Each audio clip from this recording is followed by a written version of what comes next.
आपको नहीं लगता कि आजकल गलत तरीके से कोटा को ओवर हाइप किया जाए? बिल्कुल करा जा रहा है। 110% मैं मीडिया से रिक्वेस्ट करता हूँ, प्लीज़ ऐसा कुछ मत करिए, क्योंकि शहर में और जो मीडिया पर्सन में ऐसे लोग बोलते हुए देखे हैं जो कभी कोटा आए ही नहीं। मैं कह रहा हूँ जो कोटा में 2 दिन आके बिता जाएगा वो बोल ही नहीं पाएगा नेगेटिव। कोटा का ऑफलाइन कोचिंग का मतलब कि क्या फ्यूचर है? मतलब कि मैं आपसे भी जानना चाहूँगा कोटा के बारे में नेगेटिव न्यूज़ सुनकर आपका क्या रिएक्शन होता है? पर क्या ये समस्या सिर्फ कोटा की है? मीडिया ने शायद हमें स्पेस बोट की तरह यूज करा है।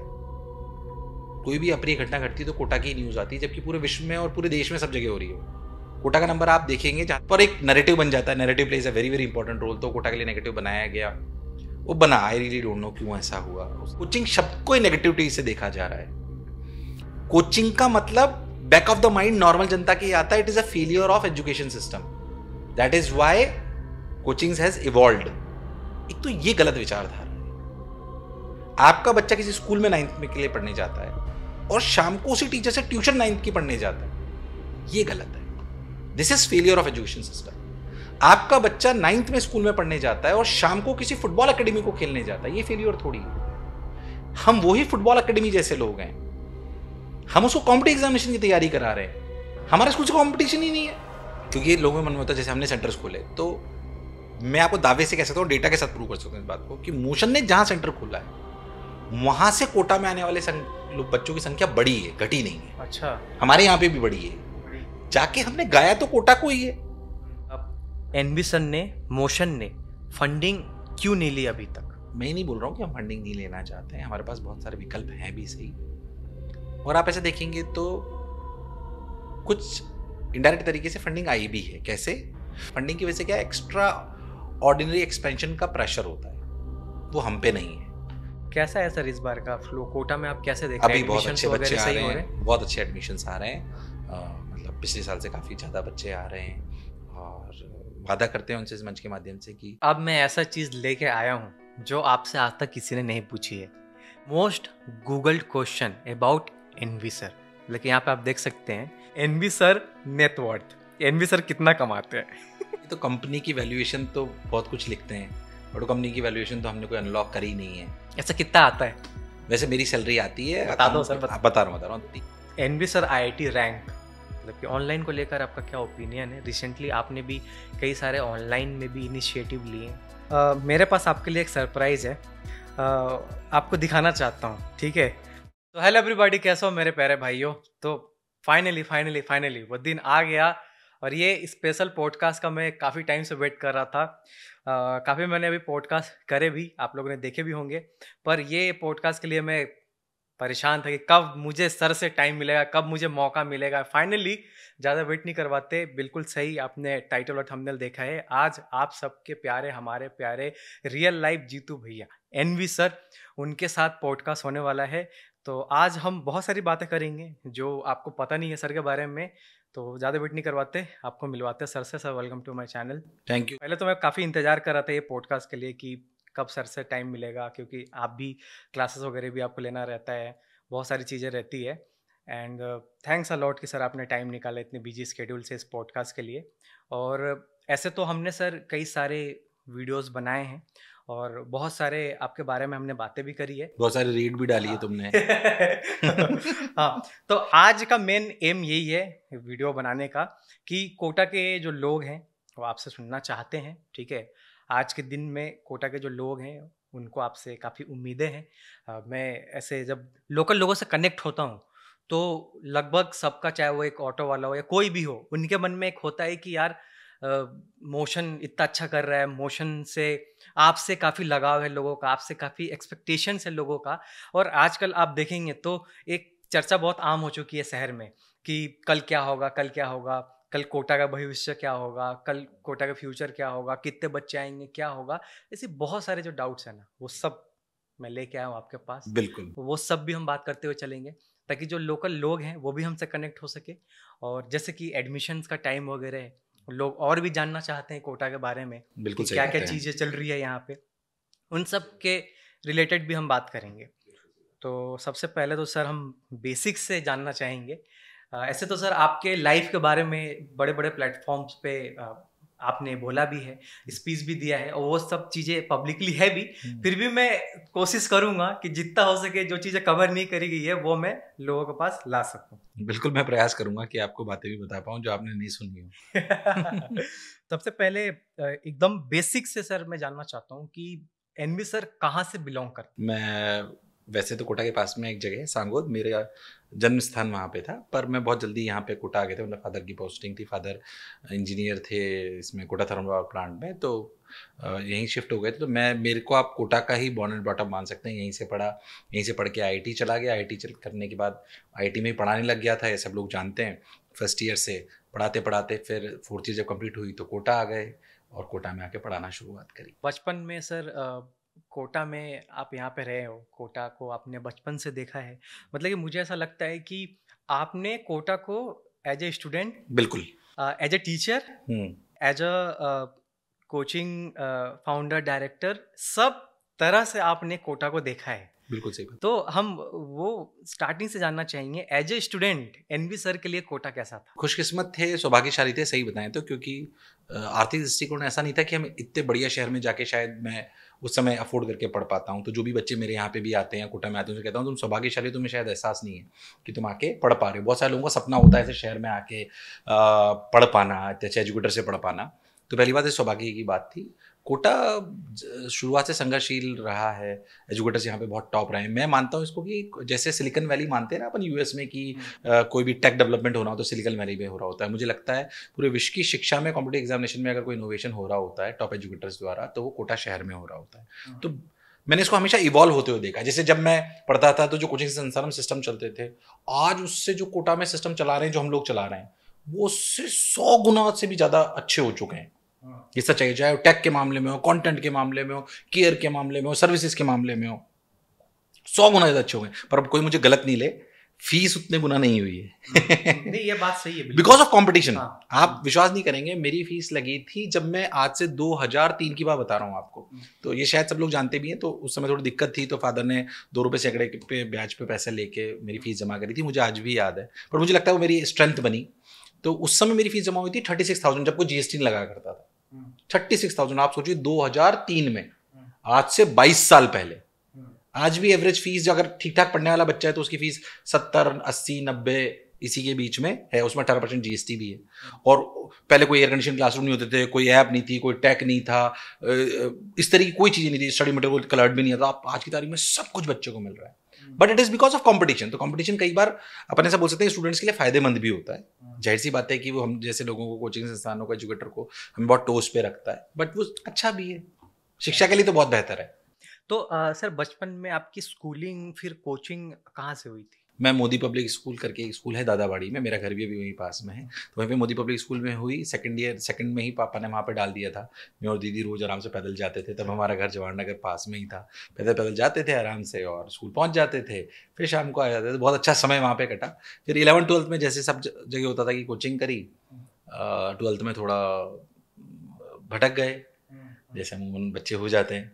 फिर वापस ड्रॉप लिया, तो तैयारी करी और सिलेक्ट हो गए। तो कोचिंग का टाइम का कैसा रहा था सर? जैसे कि आज के समय में जब आप खुद एक कोचिंग चला रहे हो, ठीक है, तो जब आपने तैयारी करी थी, क्या डिफरेंस आप फील करते हो? देखो, एक बात बताऊँ तो कोर्स और सिलेबस और टफनेस ऑलमोस्ट सिमिलर है, क्योंकि जिस प्रोपोर्शन में बच्चा बढ़ा है उसी प्रोपोर्शन में सीट्स भी बढ़ गई हैं। जी जी। तो हमारे टाइम पे 2,500 पे कुछ नहीं मिलता था, 3,000 पे कुछ नहीं मिलता था, मतलब उस तरह की स्थिति थी। आज वो 12-15 हज़ार पे आ गई, उतना ही गुना अपना नंबर ऑफ स्ट्रेंथ भी हो गई है।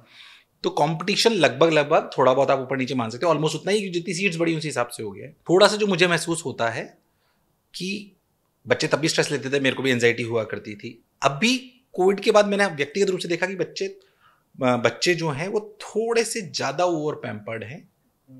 उनको अपने को थोड़ा और अच्छे से ग्रूम करने की जरूरत है, मुझे ऐसा लगता है। वो थोड़ी सी आवश्यकता है। तो मैं व्यक्तिगत रूप से काफी ज्यादा काम उस पर भी कर रहा हूँ, क्योंकि अच्छे एजुकेटर्स, अच्छे पढ़ाने वाले टेक वो सब है, बट उनकी माइंडसेट को कैसे इंप्रूव करा जाए, मेरा काफी फोकस इस बात पे आज की तारीख में। उनको क्या एग्जांपल्स लिए जाएं, क्या बात बोली जाए, ताकि उनका माइंडसेट बहुत स्ट्रांग हो। उनका माइंडसेट स्ट्रांग होगा ना तो वो तैयारी, तो मेरा बहुत ज्यादा अब एज ए एजुकेटर फोकस है कि उनके माइंडसेट को शिफ्ट करा जाए from a you can say back bencher mindset to a winner mindset. Right. ये बहुत आवश्यक है। ये मैंने खुद में भी महसूस करा। पहले जिस बात के लिए मैं डरता था, आज मुझे डर नहीं लगता उस बात को लेके। तो वो माइंडसेट चेंज होना बहुत जरूरी है। उन्हें पुरानी बेड़ियों को तोड़ना, उनके लिए कि जो पुरानी उनकी विचारधाराएं हैं, जो उनकी मान्यताएं हैं, उनको तोड़कर वो जो कहते हैं ना, पहले अनलर्न करना फिर नई चीज लर्न करना। तो इट इज ऑल्सो इंपॉर्टेंट कि वो हमारा दिमाग एक ग्लास की तरह है, उसमें से अगर आप एक बार भर चुके हो तो कुछ खाली करना पड़ेगा फिर वापस। तो अनलर्न टू लर्न वाली जो प्रक्रिया है, उधर की तरफ मेरा बहुत ज्यादा फोकस है। ऐसे तो लगभग आपने सारे स्टोरीज और सारे बातें शेयर करी है। जब एज ए स्टूडेंट आप थे तो क्या आपको भी जैसे आजकल के बच्चे हैं जो थोड़ा सा मेरे साथ प्रेशर में आ जा रही है, वो आप मतलब कि ऐसा आपके साथ हुआ? मैं ऐसा बहुत खतरनाक बच्चा था। हाँ। जिसको ना बहुत डर लगता था। अच्छा। मतलब मैं अभी ऐसा बहुत एक्सट्रोवर्ट और ऐसा दिखता हूँ, बट मुझे बहुत डर लगता था एग्जाम से पहले। बहुत ज़्यादा पेट में बटरफ्लाइज आ रही हैं, बहुत एंजाइटी है। पहली बार जब मैं अपना जेई का एग्जाम देने गया था तो मेरे को सुबह सुबह वॉमिटिंग हो रही है। तो मैं उस तरीके का बच्चा था जिसे डर लगता था, नहीं होगा सिलेक्शन तो क्या होगा, नहीं होगा सिलेक्शन तो क्या होगा। बट टू बी ऑनेस्ट, मैंने उसकी वजह से पाया कुछ नहीं। मतलब एक कमी थी 110%, जिसे अपन परफॉर्मेंस प्रेशर बोल सकते हैं। और मैं महसूस कर पाता हूँ कि बहुत सारे बच्चों में होती है, 80-90% बच्चों में होती है। तो मैं उसे महसूस कर पाता हूँ। जब बच्चा बोलता है ना सर मुझे डर लगता है, तो सही बताओ तो मुझे कुछ अजीब सा नहीं लगता, क्योंकि मैं भी बिल्कुल वैसे ही बच्चा था। तो कोई भी बच्चा मुझे सुन रहा है उसे डर लगता है, तो जो आज शायद हो सकता है तुम्हें बहुत कॉन्फिडेंट पर्सन नजर आ रहा हो, वो उसे डर लगता है, था बहुत ज्यादा। और सही बताओ तो आज भी डर लगता है। कभी कभी मान लीजिए आपको बहुत ओवर परफॉर्मेंस वाली जगह है तो आपको डर लग सकता है, बट मैं कह रहा हूं उससे डील करना आपको आना चाहिए। डर लगना समस्या नहीं है, डर के साथ डील नहीं कर पाना समस्या है। अगर हम उस डर के साथ डील करना सीख गए तो हम परफॉर्म तो कर ले जाएंगे। कुछ टिप्स बताइए कैसे। जैसे मैं बहुत छोटी छोटी बातें बच्चों को बोलता हूँ कि जैसे मान लीजिए जेई नीट में मुझे ऐसा लगता था कि ये नहीं होगा तो क्या होगा, तो मैं बच्चों को बोलता हूँ कि जैसे एज एजुकेटर मैं आपको बोलना चाहता हूँ, अपनी गलती एक्सेप्ट करता हूँ कि आज से 8 से 10 साल पहले मैं क्लास में बोलता था कि बेटा IIT जेई नीट जंग है। अच्छा, एज एजुकेटर अच्छा लगता है जंग है, तो बच्चों में जुनून आता, हाँ जंग है। बट मुझे लगता है कि ये गलत स्टेटमेंट है, दिस इज रॉन्ग स्टेटमेंट। ये बच्चे के मन में फिट कर देता है कि ये नहीं हुआ तो हम मर जाएंगे। जंग में क्या होता है, सिपाही को गोली लगती है तो मर जाता है, उसका जीवन समाप्त हो जाता है। जेईई नीट एग्जामिनेशन ऐसा नहीं है, ये एक एग्जाम है। It is like 10th board, it is like 12th board. ये कम ज्यादा हो सकता है, आपकी अपेक्षाओं के अनुरूप हो भी सकता है, आपकी अपेक्षाओं के अनुरूप नहीं भी हो सकता है, बट इससे आप कोई जीवन की जंग नहीं हारोगे। ये एक एग्जाम है, आपने दिया। बट हाँ, इसमें जब आपने जो मेहनत करना सीखा वो असली सफलता है। 12 घंटे 15 घंटे जो बच्चा रोज पढ़ता है वो जीवन में असफल हो जाए ऐसा संभव नहीं है। तो एक बात तो ये थी जो मैं आप बोल रहा था, जो आपने बोला कि आपने कैसे डील करा, तो मैंने धीरे धीरे ये समझाना खुद को चालू करा कि नहीं यार ऐसा नहीं है। कोचिंग को लेके भी कई बार एंजाइटी हो जाती थी कि यार इतने बड़े बड़े प्लेयर हैं, इतनी फंडिंग है, ये कभी आप सबको गिरती है कि यार अपना क्या होगा, अपन इसमें कूद गए, सारे दोस्तों को यूएस चला गया, कोई कनाडा चला गया, IIT करके सब चले गए, है ना। ऐसा शुरुआती दौर में होता था। बट फिर मुझे लगता है कि आप काम करते रहो तो उसमें से रास्ते निकलते रहते हैं। मैं बहुत ज़्यादा इस बात पे बिलीव करता हूँ कि जो आपने प्लान तय करा है उसके लिए जुट जाओ। प्लान का मतलब सिर्फ एग्जामिनेशन नहीं होता है। प्लान का मतलब है कि मेरे को अच्छा इंजीनियर बनना है। प्लान का मतलब है कि मुझे मानव सेवा में अच्छा डॉक्टर बनना है। ये प्लान है। किसी भी तरीके से उस जगह आप पहुंच जाओ। सर, जैसे कि आप इतने अच्छे स्पीकर हो, मतलब कि इतना अच्छा, आपकी तो मतलब कि एक एक लाइन, एक एक वर्ड इतना वायरल हो जाता है। मतलब कि मैं जरा और जानना चाहूँगा कि क्या स्कूल में भी आप ऐसे ही थे, जब आप बोलते थे सबको इम्प्रेस कर देते थे? मतलब कि ये स्किल्स कहाँ से आई इतना अच्छा बोलने की? पहली बात तो ये पता नहीं कहाँ से आई, पर जो मैं सोच पाता हूँ पीछे से, मुझे नहीं लगता कि अभी भी अच्छी बात है आप बोल रहे हो, बट बहुत अच्छे वक्ता होते हैं जिनमें बहुत अच्छी और गुण होते हैं। उसके लिए जाहिर सी बात है ज्ञान बहुत जरूरी है। बट मुझे लगता है कि नॉलेज और विजडम में, जिसके पास नॉलेज हो वो अच्छा स्पीकर ऐसे जरूरी है, नॉलेज के साथ विजडम आवश्यक है। जैसे अपन ऐसा समझ सकते हैं कि मैं अंतरिक्ष से समझाना चाह रहा हूं कि दैट इज, वो बोलने में भी वो आवश्यक है एज एजुकेटर। टोमेटो एक फ्रूट है, ये नॉलेज है, पर टोमेटो को फ्रूट सैलेड में नहीं रखा जाता है, ये विजडम है। इन दोनों बातों में अंतर है। यही एजुकेटर बहुत अच्छी नॉलेजफुल है तो वो अच्छा डिलीवर कर पाएगा, ये जरूरी नहीं है। इसको, इस बात को कि बच्चों को कब क्या देना है, ये विजडम है। दूसरी बात जो मुझे लगता है जो मेरे साथ बहुत बेहतर हुई, उसका पूरा श्रेय मैं अपनी माताजी को देता हूं कि हमारी माताजी बहुत आध्यात्मिक हैं, तो वो संस्कार हम में भी आए हैं और उससे बहुत सुकून भी मिलता है, अच्छी बात है। तो वो हमें बचपन में ना हमेशा स्कूल की छुट्टी, जैसे मान लीजिए रामकथा हुई थी हमारे यहाँ पे मुरारी बापू की कोटा शहर में, तो 9 दिन की उन्होंने छुट्टी करा दी थी पूरे स्कूल की। कोई माता जी ऐसे नहीं कराती होंगी, है ना। तो 9 दिन छुट्टी करा दी हमने, स्कूल की छुट्टी करके मैंने सिर्फ उन्हें सुना। तो मेरे साथ एक अच्छा पार्ट हुआ कि मैंने बचपन से ना अच्छे संतों को सुना है। तो वो मुझे लगता है कि हम तो क्या बोल पाते हैं, इतने बढ़िया गुणी लोग हैं, 5-5 6-6 घंटे हजारों लाखों की भीड़ को बांधे रखते हैं, हंसते भी हैं, रोते भी हैं, और पूरे संस्कार के साथ, जिसमें कोई फूहड़पन की आवश्यकता नहीं है। आप अच्छे संतों को सुनोगे जो भागवत कर रहे हैं, 5 घंटे वो बोलते हैं लगातार, 7 दिन तक पीठ पे बैठ के, आप सोचिए। और कोई फूहड़पन नहीं होता, कोई गलत बात नहीं होती, सिर्फ संस्कार की बात होती, फिर भी लोग जुड़े होते हैं। ये गुण एक शिक्षक में भी होना चाहिए। हम एंगेज सिर्फ गलत तरीके से कर पाए ऐसा जरूरी नहीं है, हम ज्ञान को भी इस तरीके से कर सकते हैं। मुझे लगता है उस जगह से वो शायद मेरे अंदर इनकॉर्पोरेट हुआ। तो मतलब कि एक बच्चे पे फर्क पड़ता है कि उसकी अपब्रिंगिंग कैसी हो रही है। बहुत फर्क पड़ता है। देखिए पेरेंटिंग कैसी हो रही है, पेरेंटिंग कैसे हो रही है, वो किसको सुन रहा है। स्कूल छुड़ा के अगर आप किसी बच्चे को वहां ले जाओगे तो बुरा लगता था, पर अब वो लगता है कि शायद उसकी वजह से बहुत चीजें अच्छी हुई जीवन में, कहीं ना कहीं वो आपके माइंडसेट में चली जाती। सर इसके बाद हम आगे बढ़ेंगे कॉलेज की तरफ। आपने यहाँ से तैयारी वगैरह कर ली, तो आपने बीटेक कौन से ब्रांच से करा और कौन से, हालांकि सबको पता है आईटी बीएचयू, लेकिन यही ब्रांच आपने क्यों चूज किया? कोई विकल्प नहीं था, 3217 रैंक आई थी, सबको पता है, केमिस्ट्री मैंने पढ़ी नहीं थी। तो वो गलती कोई भी ना दोहराए, किसी भी सब्जेक्ट से प्रेम ना करे। मैं इस पे बोलना चाहता हूँ, कई बार बच्चे बोलते हैं सर ये हमारे पसंद का नहीं, हम क्यों पढ़ें केमिस्ट्री, मेरे पसंद का नहीं, क्यों पढ़ें, क्या काम आएगी ये। कई बार बच्चे ऐसे पेरेंट आते हैं, सर ये क्या काम आएगी। कई चीजें जीवन में सिर्फ काम आने के लिए नहीं आती, वो आपकी इंटरनल स्किल्स को बिल्ड करती है। मान लीजिए केमिस्ट्री, हो सकता है मेरा आज केमिस्ट्री काम नहीं आती है, बट केमिस्ट्री रटने की पावर को बढ़ाती है, लर्निंग एक्यूमेंट बढ़ाती है, कैसे चीजों को याद रखा जाता है वो बढ़ाती है। वो तो हर सब्जेक्ट में चाहिए ना। तो हो सकता है कोई सब्जेक्ट आपको लगे कि मेरे किस काम का, ये मेरे फ्यूचर में क्या काम आएगा, बट वो आपकी इंटरनल मसल मेमोरी को, आपकी कॉग्निटिव स्किल्स को बढ़ाएगा। तो उस तरीके की चीजों को अपन करते हैं। बाकी जो आप जैसे कह रहे थे, 3217 रैंक आई और बहुत ज्यादा विकल्प थे नहीं। आईआईटी रुड़की में फूड एंड पल्प मिल रहा था, और आईआईटी खड़गपुर में फूड टेक्नोलॉजी वगैरह कुछ मिल रहा था। फिर किसी ने बोला कि आईआईटी बीएचयू में सिरामिक्स है, हाँ, और भी ब्रांचेस मिल रही थी। आईआईटी दिल्ली में आई थिंक टेक्सटाइल मिल रही थी मुझे। तो आईआईटी बीएचयू में किसी ने बोला कि यार इसमें ज़्यादा पढ़ना नहीं पड़ेगा। तो हाँ, तो उस समय क्या होता था कि आईआईटी बॉम्बे में, ऑनेस्टली मतलब अच्छा। कोई बहुत गाइड करने वाला ज़्यादा था नहीं। और उस समय क्या होता था कि आईआईटी बॉम्बे में बुलाया जाता था आपको, तो अच्छा किस्सा है, तो आईआईटी बॉम्बे में बुलाया जाता था आपको एज अ वो कि भाई जो सिलेक्ट हुए उनका कन्वोकेशन वहीं होता था, वहीं ब्रांच लोकेट होती थी सबके। अच्छा, उस समय बहुत कम बच्चे होते थे ना, तो जैसा होता था कि मान लीजिए 2000 से लेकर 3000 तक के बच्चे जो बॉम्बे जोन के हैं, उसमें 200 300 400 बच्चे उस दिन आएंगे पेरेंट्स के साथ। तो उस दिन उनके सभी कॉलेजेस के ब्रांचेस के प्रोफेसर बैठे होते थे, उनसे आप पूछ सकते थे। तो ऐसा होता था कि हालांकि वहाँ पे थोड़ी बेइज्जती भी करते थे। तो जब मैं गया तो ऐसी एक लिस्ट लगी हुई थी ब्रांचेस की बहुत सारी, और उस पर लिखा हुआ था ये आपको नहीं मिल सकती। अच्छा, नहीं मिल सकती कि ये खत्म हो चुकी है। ओह, अब इतनी सी बची। तो आप ये समझ लीजिए कि 6 पेज थे जिसमें लगा हुआ था ये नहीं मिल सकता, सिर्फ 2 पेज थे जिसमें था कि ये मिल सकता है। तो फिर वही विकल्प थे। फिर मैं, क्योंकि मैं मतलब ड्रॉप लेके वैसे ही आदमी बहुत थोड़ा सा वैसे हो जाता, पढ़ पढ़ के परेशान। तो किसी प्रोफेसर ने बोला बीएचयू में सिरामिक्स ले लो, पढ़ना नहीं पड़ेगा ज़्यादा, है ना। तो मैंने ले ली। That is how it turned out. But by god grace ये ब्रांच ऐसी थी जिसमें अच्छी परसेंट लाने के लिए बहुत एफर्ट लगाने की जरूरत नहीं थी।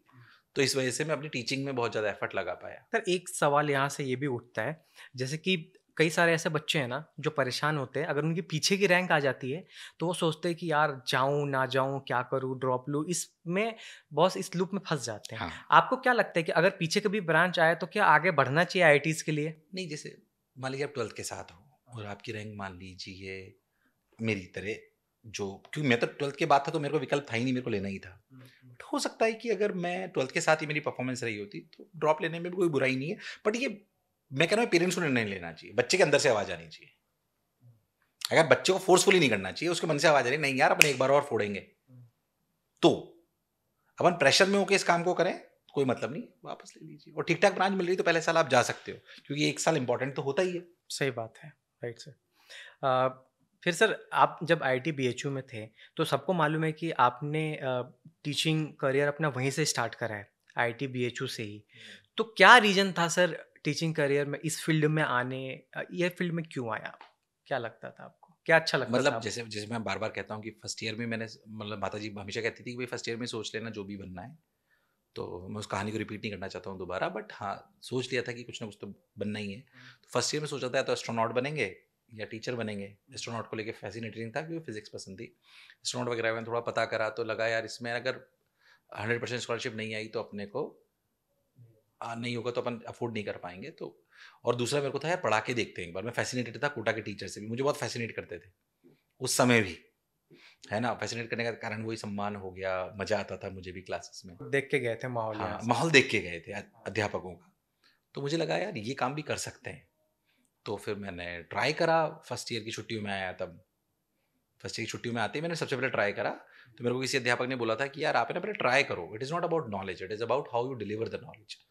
तो मैंने पहली बार जब 11th का बैच पढ़ाया अपनी छुट्टियों में, तो I got a very good response bye god grace, very good.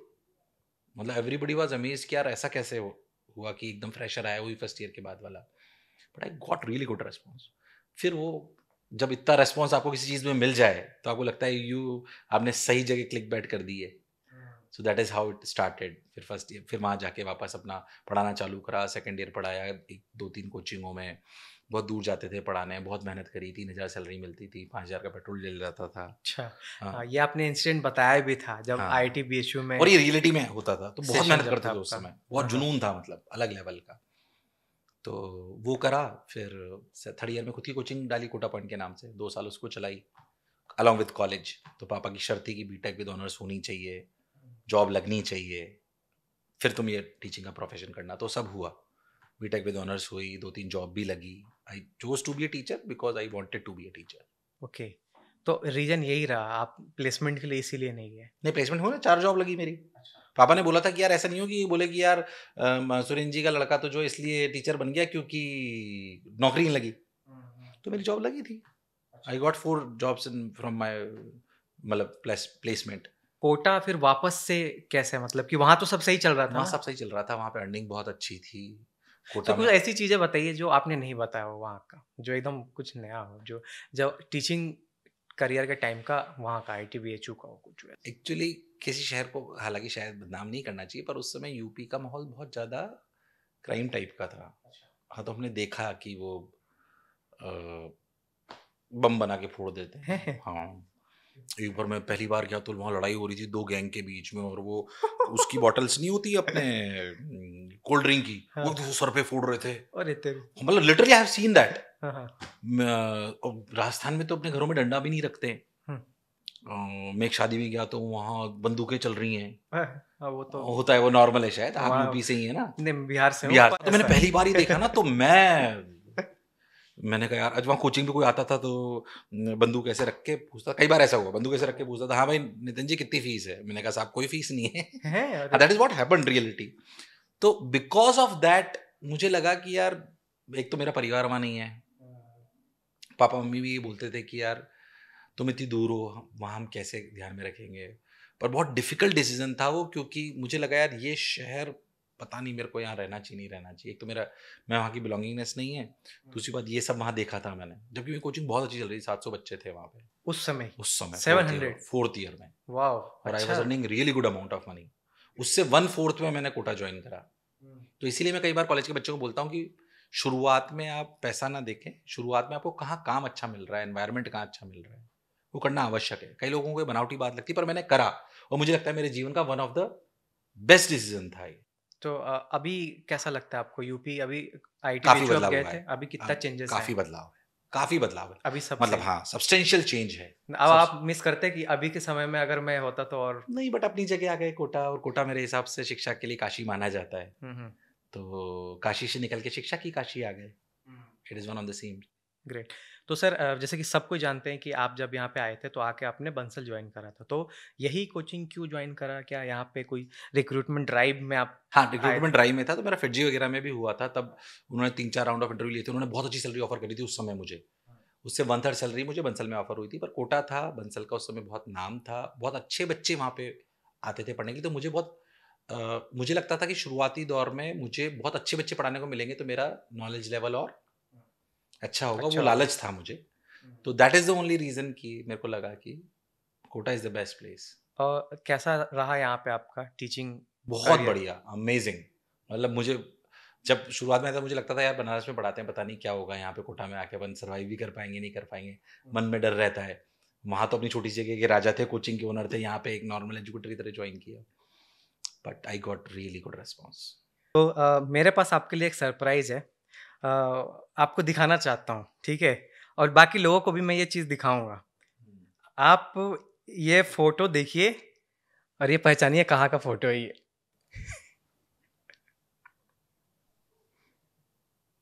अरे तुम्हें बहुत पतला लग रहा हूँ। ये यार किसी फंक्शन का लग रहा है, कोटा में ही। ओह माय गॉड यार, ये क्योंकि जो आगे के लोग दिख रहे हैं मेरे को कोटा के दिख रहे हैं, हाँ, है ना? कोटा का ही है, कोटा का पहचानिए ही है। आप कहाँ पे हैं। और और ये तो बहुत भीड़ भी दिख रही है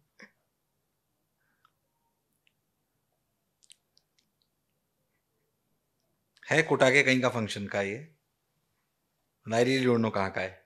ये सर बंसल का ही है, जब आप एज अ टीचर थे वहाँ पे। अच्छा, हाँ, ओहो, फंक्शन का, ये हाँ मैं हाँ। खोज खाज के लेके आया हूँ। अरे वाह। अच्छा हाँ, पास में एक सर दिख रहे हैं, करेक्ट करेक्ट करेक्ट करेक्ट, पीछे भी सर दिख रहे हैं। अरे हाँ, अरे यार सही। अमेजिंग। हे भगवान, इतना भी पतला था मैं। याद आ गया पुराने दिन। कई बार ऐसा होता है ना, मैं आपको एक इंसिडेंट बताता हूँ कि जब बच्चे मुझसे मिलते हैं ना मोशन में, कभी अगर मैं आया यहाँ पे तो बोलते हैं कि अरे भाई आप तो लंबे हो, ऐसे तो वीडियो में तो छोटे लगते हो। तो मैं बोलता हूँ देखते हो किसके साथ तुम लोग? एनवी सर के साथ। वो ऑलरेडी इतने लंबे हैं, उनके साथ वीडियो में देखोगे तो मैं तो छोटा ही लगूंगा ना। तो दो बच्चे मिले थे अभी कुछ दिन पहले, ओरिएंटेशन था या लॉटरी था जब मोशन का। तो दो चार बच्चे मिले थे मुझे, तो वो मुझे बातें बता रहे थे आपके बारे में। कि मैंने बोला कि और सेल्फी वेल्फी होगी तुम्हारी सर के साथ? तो बोला अरे कहाँ सेल्फी, सर इतने लंबे हैं, कभी सर का आधा ही पेट आता है, सर का फेस आता है तो हमारा सर आता है, हमारा सर आता है तो सर का पेट आता है। यानी बच्चे कई बार मुझे आके बोलते भी हैं कि सर आप है ना वीडियो में जितने दिखते हो उससे बहुत लंबे हो।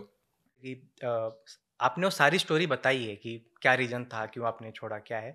मतलब कि मैं ये जानना चाहता हूँ कि जब आपने छोड़ा और नई कोचिंग आपने स्टार्ट, मतलब कि खोलने का प्लान कर रहे थे या जो भी कर रहे थे, तो उस समय माहौल कैसा था घर में? लाइक घर में मम्मी पापा से क्या डिस्कशंस हो रहे थे, या स्वाति मैम से क्या, मतलब कि फैमिली में क्या था?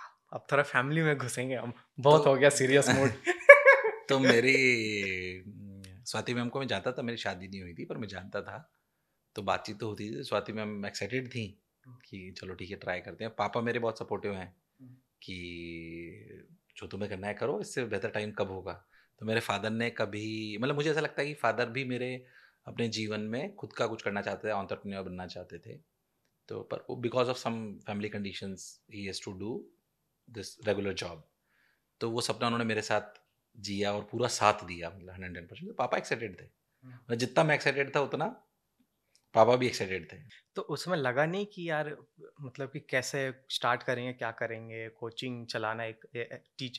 अच्छा, आपके पास एक एक्सपीरियंस था ही सही पहले का, फिर भी क्या लग रहा था कोटा में सरवाइव कर पाएंगे नहीं कर पाएंगे, मतलब क्या इतना हमारी चीजें फैमिली सोची थी कि नहीं? इतना नहीं सोचा था, ठीक है यार स्टार्ट करते हैं, स्टार्ट करते हैं। उस समय मुश्किल से कितना, मैं 22-23 साल का था, है ना? तो 23 साल का हूँगा उस समय। तो 23 साल में इतना कोई वो नहीं था। पापा ने बोला ट्राई कर, कोई बात नहीं, उसमें क्या जाएगा अपना। और इंडिविजुअली चालू कर रहे थे, तो ऐसे कोई बहुत खास बात थी नहीं। रूम वगैरह लिया, पापा ने बेंचेस वगैरह बनवाई रात भर बैठ के, क्योंकि बहुत ज़्यादा रिस्पॉन्स आया था। वो एक अच्छा फन वाला टाइम था। तो मतलब अच्छा था वो। फैमिली में हमारे कोई नकारात्मक बात नहीं थी। एवरीबडी वॉज सपोर्टिव, सब इन्जॉय करते थे उस जर्नी को।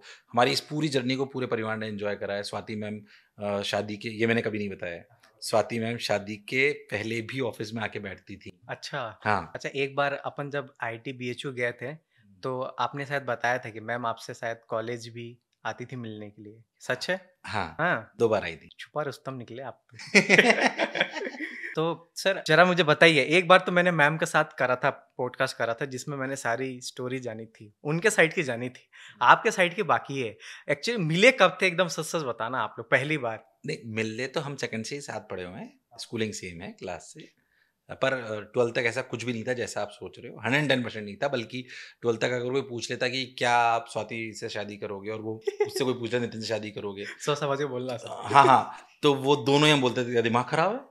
अच्छा। हाँ, इस तरीके तो वो कहते हैं ना जोड़ियाँ ऊपर से बन के आती हैं, बट समहाउ वो मेडिकल फील्ड में चली गई डॉक्टर बनने, मैं आईटी में चला गया, फिर सेकंड ईयर थर्ड ईयर में somehow we again connected on phone. तो वो रिलायंस ने मेरा थोड़ा शादी कराई है। अच्छा, रिलायंस ने रिलायंस का उस समय फ़ोन आया था, वो एक जिसमें वो 700 रुपये में अनलिमिटेड टॉक टाइम होता, हाँ हाँ हाँ। तो वो बातचीत चालू हो गई, फिर वो विचार मिलने लग गए, सिनर्जी मिलने लग गई, सपने एक होने लग गए, तो फिर फाइनली कि ठीक है, धीरे धीरे ज़्यादा समय नहीं लिया, फोर्थ ईयर में आए, 1 साल बाद 1.5 साल बाद। आजकल के जो बच्चे हैं उनको क्या आपसे आपके रिलेशनशिप से सीखना चाहिए, क्योंकि कई बार ऐसा हमने देखा है जो इश्यूएंस है इसको गलत वे में बहुत ज़्यादा इसमें उलझ के और अपना पढ़ाई वगैरह ख़राब कर लेते हैं।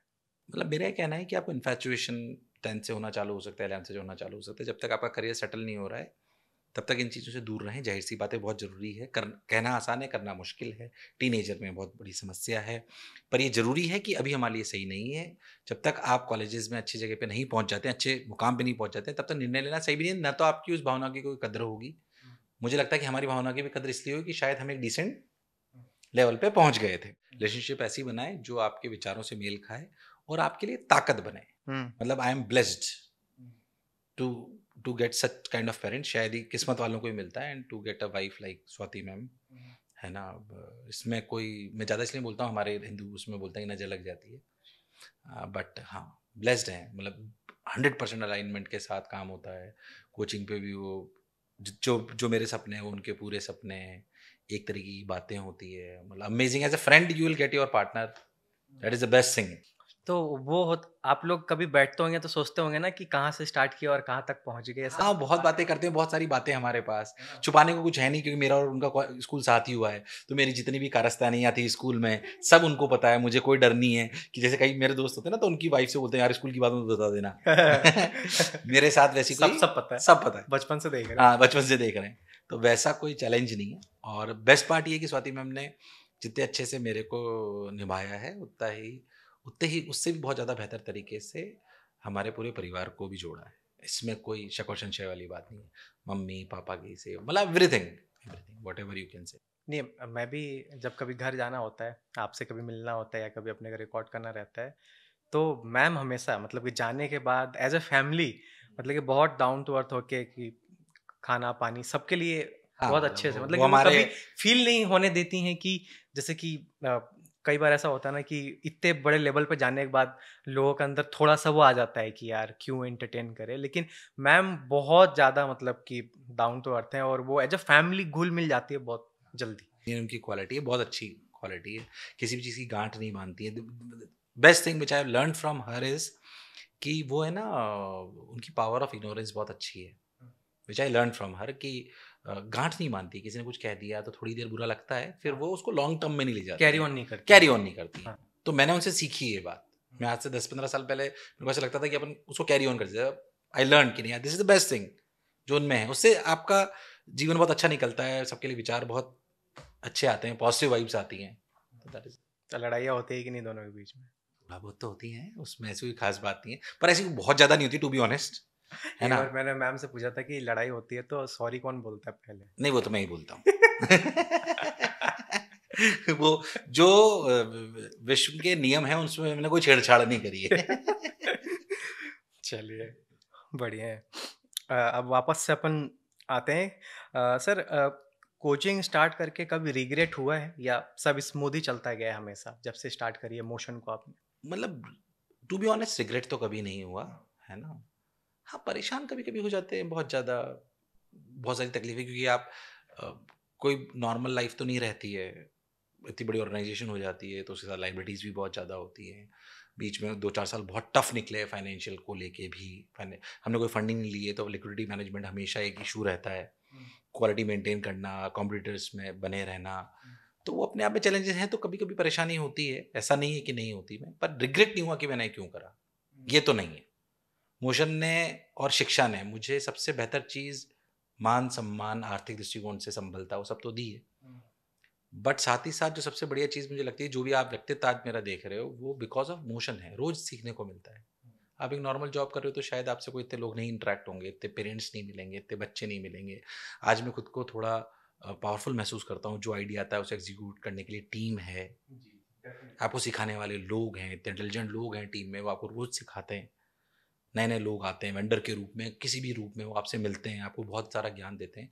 तो आई थिंक कि मैं खुद के लिए बात बोल सकता हूँ कि I am a good listener, good student. तो मुझे सीखने की ललक रहती है हमेशा। मतलब मैं उस बात पे बिलीव करता हूँ कि 5 साल में, हर 5 साल में आपकी पर्सनैलिटी में और बहुत अच्छा सुधार होना चाहिए। तो वो मुझे मोशन देता है। नहीं, एक चीज़ तो मैंने देखी है जो अच्छा है बोलना चाहिए, मतलब कि मैं बोलना चाहूँगा कि मोशन में जो टीम है, जो आपके साथी, जो भी कलीग्स या जो भी यहाँ पे लोग हैं, जब भी मैं भी आता हूँ तो काफ़ी अच्छे से घुल मिल पाते हैं। वो भी टैलेंटेड है, अच्छे-अच्छे लोग हैं, चाहे मैं जो भी बिहाइंड द कैमराज़ लोग हमेशा रहते हैं स्टूडियो में, या जो भी पूरी लोग, टीम बहुत चाहे अच्छी है। क्लास में कभी अपने को शूट करना हो, कोऑर्डिनेट करना हो, तो काफ़ी अच्छे से कोऑर्डिनेट करते हैं। मतलब कि वो नहीं कि अरे हटाओ यार क्या आ गया, हाँ, नहीं, नहीं वो वैसे नहीं एज़ अ बर्डन नहीं हाँ, देखते हैं कि यार हाँ। ये तो टीम अच्छी बनाई है आपने मोशन में। बहुत अच्छी टीम बनाई है, आत्मीयता से जुड़े हुए हैं। मैं आपको ईमानदारी से बताऊँ तो। मतलब आज की तारीख में हल्की सही बताऊँ तो मैं बहुत वैसा आदमी नहीं जो बहुत जल्दी अप्रिशिएट कर लेता हूँ, हालाँकि मेरी टीम मुझसे कई बार नाराज़ भी रहती होगी, क्योंकि मैं थोड़ा परफेक्शन ज़्यादा देखता हूँ। बट अमेज़िंग काम करते हैं, आज की तारीख में तो अमेज़िंग काम करते हैं। जो आइडिया हमें आता है, ये एग्ज़ीक्यूट कर लेते हैं। सब डिपार्टमेंट की टीम है ऐसी, सब डिपार्टमेंट की टीम है। और मतलब मैं ब्लेस्ड होऊँगा तभी ऐसे लोग मिलते हैं। आपका वो दिखता भी है, जैसे अभी आपने जो लॉटरी करा था, इसमें भी काफ़ी सारे एक बच्चों की कनेक्टिविटी होते हुए दिखती है मोशन की तरफ, और हेल्प तो मिलता ही है सही। तो वो एक तरीके से ये जो आप करवाते हैं, मुझे ऐसा लगता है कि ये one of the best decision है आप लोगों का, जो हर साल करते हो। और मुझे ऐसा लगता है इस टीम को लेके क्योंकि बात हो रही है, हम शिक्षा के क्षेत्र में हैं। हमारे यहाँ पे मैं थोड़ी अगर इंडस्ट्रियल भाषा में बोलूँ, तो हमारे यहाँ पे प्रोडक्ट बच्चे का मानसिक स्तर बढ़ाना है। और ये काम कोई मशीन नहीं कर सकती, ये काम करता है ह्यूमन। तो ये स्तर तभी बढ़ सकता है जब दो आत्माओं का मिलन अच्छे से हो रहा हो, बच्चे, एजुकेटर, बच्चा, मैनेजमेंट। और ये तब होगा जब वो एजुकेटर या जो टीम का लोग है उसको रियलिटी में उस बच्चे से प्यार होगा। मेरा प्रयास रहता है कि कैसे भी करके वो बना रहे, वो बहुत इंपॉर्टेंट है। और वो तब होगा जब वो ऊपर से टेल में चलेगा, जब उनको दिखेगा नहीं हमारे जितने भी ऊपर भी लोग बैठे हुए हैं उनमें वो भाव है। सर कहने में और दिखने में, एक्शंस में, ये दोनों में सेम होना चाहिए। और तभी होगा सर मेरे एक्शंस में और मेरे बोलने में वो भाव में तब आएगा जब मैं रियलिटी में उस पर बिलीव करता हूँ। मैं आपको बोलता हूँ मेरे को शिक्षा से प्रेम है, मुझे बच्चों से प्रेम है, वाकई नहीं होगा तो नहीं पता पड़ेगा सर। मुझे वाकई है, क्यों नहीं होगा चलो आप बताओ। मैं कभी भी सोचता हूँ मैं क्यों नहीं करूँ। मैं कौन जानता था हमें, हमें कौन जानता था, मतलब कोई पहचान ही नहीं थी हमारी। मध्य वर्गीय परिवार से थे, इसने हमें क्या नहीं दिया, जिसने आपको सब कुछ दिया हो। मेरे लिए तो ईश्वर रूप है शिक्षा। अगर मेरे लिए कोई स्वरूप है ईश्वर का, तो मेरे लिए शिक्षा है, और शिक्षा के स्वरूप में उसका कोई, अगर अपन बोल सकते हैं कोई अवतरण है, तो वो बच्चा है। ये बात हो सकता है किसी को बनावटी लगे, पर मेरे लिए हम रोज ऐसे ही सोचते हैं। हमें कुछ और नहीं करना, हमें कोई इंडस्ट्री खोलनी नहीं है, हमें शिक्षा में ही रहना है। कोई मुझसे पूछते भी आप ये क्यों नहीं कर लो, मेरे पास बहुत सारे विकल्प आते हैं कि ये कर लो, आपके पास पैसे हो तो ये कर लो। और मैं क्यों करूं, it is not only about money. मैं जो कर रहा हूं उसमें खुश हूं ना। शिक्षा ने मुझे सब कुछ दिया। और शिक्षा मैं आज की तारीख में अगर केमिकल की फैक्ट्री डालनी, मुझे उसकी नॉलेज नहीं है, मैं क्यों उसमें नहीं मैं गड्ढा खोदूं। मैं कहता हूँ 18-20 साल से, अगर मैं इसलिए बोलता हूँ कि 18-20 साल से मैं शिक्षा में ही कार्य कर रहा हूँ और मेरी रफ्तार तेज है। तो मैं एक नॉर्मल एजुकेटर जो था, जो 40 साल काम करता है, मैं उस स्तर पे पहुंच चुका हूँ। तो मैं तो इसको और 20 साल में और पता नहीं कहाँ ले जाऊंगा। हाँ, तो वैसी सोच हमारी है और हम वाकई उसको कृतज्ञता के भाव से ही देखते हैं। कई बार हो सकता है कई लोग बोल सकते हो कि यार ये तो ऐसे ही से बोलना होता है इसलिए बोलते हैं, बट आप बहुत ध्यान से सोचेंगे तो क्यों नहीं करेंगे। आज मान लीजिए आप हो सर, आपका यूट्यूब चैनल है, आज कौन जानता था बिना इस यूट्यूब चैनल के लिए। आपको आपके प्रति कर्तव्य है। आज हम इतने लोग सुन रहे हैं, हमारा कर्तव्य है। अगर आपको कोई लोग फॉलो कर रहे हैं तो आपका कर्तव्य है उनके प्रति कि आप उन्हें सही सलाह दें, उनको वो सलाह दें जिससे उनका ट्रैक अच्छा हो। तो वैसा भाव है। शायद मैं थोड़ा ज्यादा भावुक हो गया, पर नहीं नहीं, कोई बात नहीं। तो वो तो आपके अंदर वो है ना, नेचुरली है वो। मतलब कि जो लोग भी ये पॉडकास्ट देख रहे होंगे, जब आपका सेशन था ITBHU में, जब हम गए थे, तो बहुत, खैर आप तो स्टेज पे होंगे, आप तो जब स्पीच देते हो तो आप तो उसमें घुल मिल जाते हो, लेकिन एक्चुअली में जो पीछे में मैं पीछे बैठा हुआ था, जो माहौल था बहुत एनर्जेटिक था। लेकिन कॉलेज सेलेक्टेड स्टूडेंट्स थे जो आईआईटी में जा चुके हैं, और आप उन बच्चों को तैयार करवाते हो जिनको आईआईटी में जाना है, but still they were very serious, और वो लाइनें बाहर लगी हुई थी, भीड़ लगी हुई थी। वो उससे पता चल रहा था मुझे कि यार एनबी सर को कितने लोग प्यार करते हैं। मतलब एक्चुअली में जो आप बोलते हो, आप जब बोलते हो तो सिर्फ आप ओवरऑल बोलते हो, मतलब कि जिससे अदर लोग भी लेसन ले सके लाइफ का, तो वो क्वालिटी है आप में। अच्छा, अब इसके बाद हम बढ़ेंगे थोड़े हॉट क्वेश्चंस की तरफ, लेकिन उसमें आपको गुस्सा है उससे पहले हम कुछ और चीज सोच कर रखें, वो सेशन हम कर लेते हैं, राइट। अब मैं ऐसा चीज लेके आया हूँ जो आपसे आज तक किसी ने नहीं पूछी है। तो मैं लेके आया हूँ, मतलब कि most googled question about NV sir. लेकिन यहाँ पे आप देख सकते हैं अच्छा। ये पूरा पर्ची में लेके आया हूँ कि आपके बारे में जो मोस्ट गूगल्ड क्वेश्चंस है वो सब, तो एक एक करके मैं आपसे पूछूंगा जिसका आपको जवाब देना है, ठीक है। मतलब कि एनवी सर सर्च करते ही यही सब आता है सबसे ज्यादा है, कि सबसे पहला जो लोगों ने सबसे ज्यादा सर्च किया है, NV sir net worth, NV sir कितना कमाते हैं। एनवी सर कितना कमाते हैं यार, ये तो कंपनी की वैल्यूएशन तो बहुत कुछ लिखते हैं, बट वो कंपनी की वैल्यूएशन तो हमने कोई अनलॉक करी नहीं है। ऐसा कितना आता है? वैसे मेरी सैलरी आती है, बता दो सर, बता रहा हूँ 3,70,000 के आसपास। ओके। 3,70,000 कट के टैक्स कटने के बाद, which is coming on the regular basis. इसी के आसपास शायद स्वाति मैम की आती होगी। मतलब हमारे घर पे मोशन से जो जाता है वो 6 या 7 लाख रुपए, 6 लाख रुपए महीना अच्छा, जाता है ऑनेस्टली। फाइनली एनवी सर का सैलरी हाँ, मतलब सैलरी यही है, इसी में हमारा घर का काम होता है। हाँ, बाकी तो जाहिर सी बात है, मोशन हमने बात चालू है। करा था तो मोशन में जो है वो उसके साथ बहुत सारे लोग हैं, जुड़ाव है, बट एज ए सैलरी हमारे पास यही आता है। फिर उसके बाद है NB sir age, NB sir की उम्र कितनी है? अभी 41 है। 41, ठीक है। अभी रिसेंटली 41 हुआ हूँ, थोड़ा ज्यादा लगता हूँ बट ठीक है, 41, 84 की उम्र है मेरी। आप क्या चाहते हैं और रिवर्स होए? अरे वजन बढ़ा लिया थोड़ा।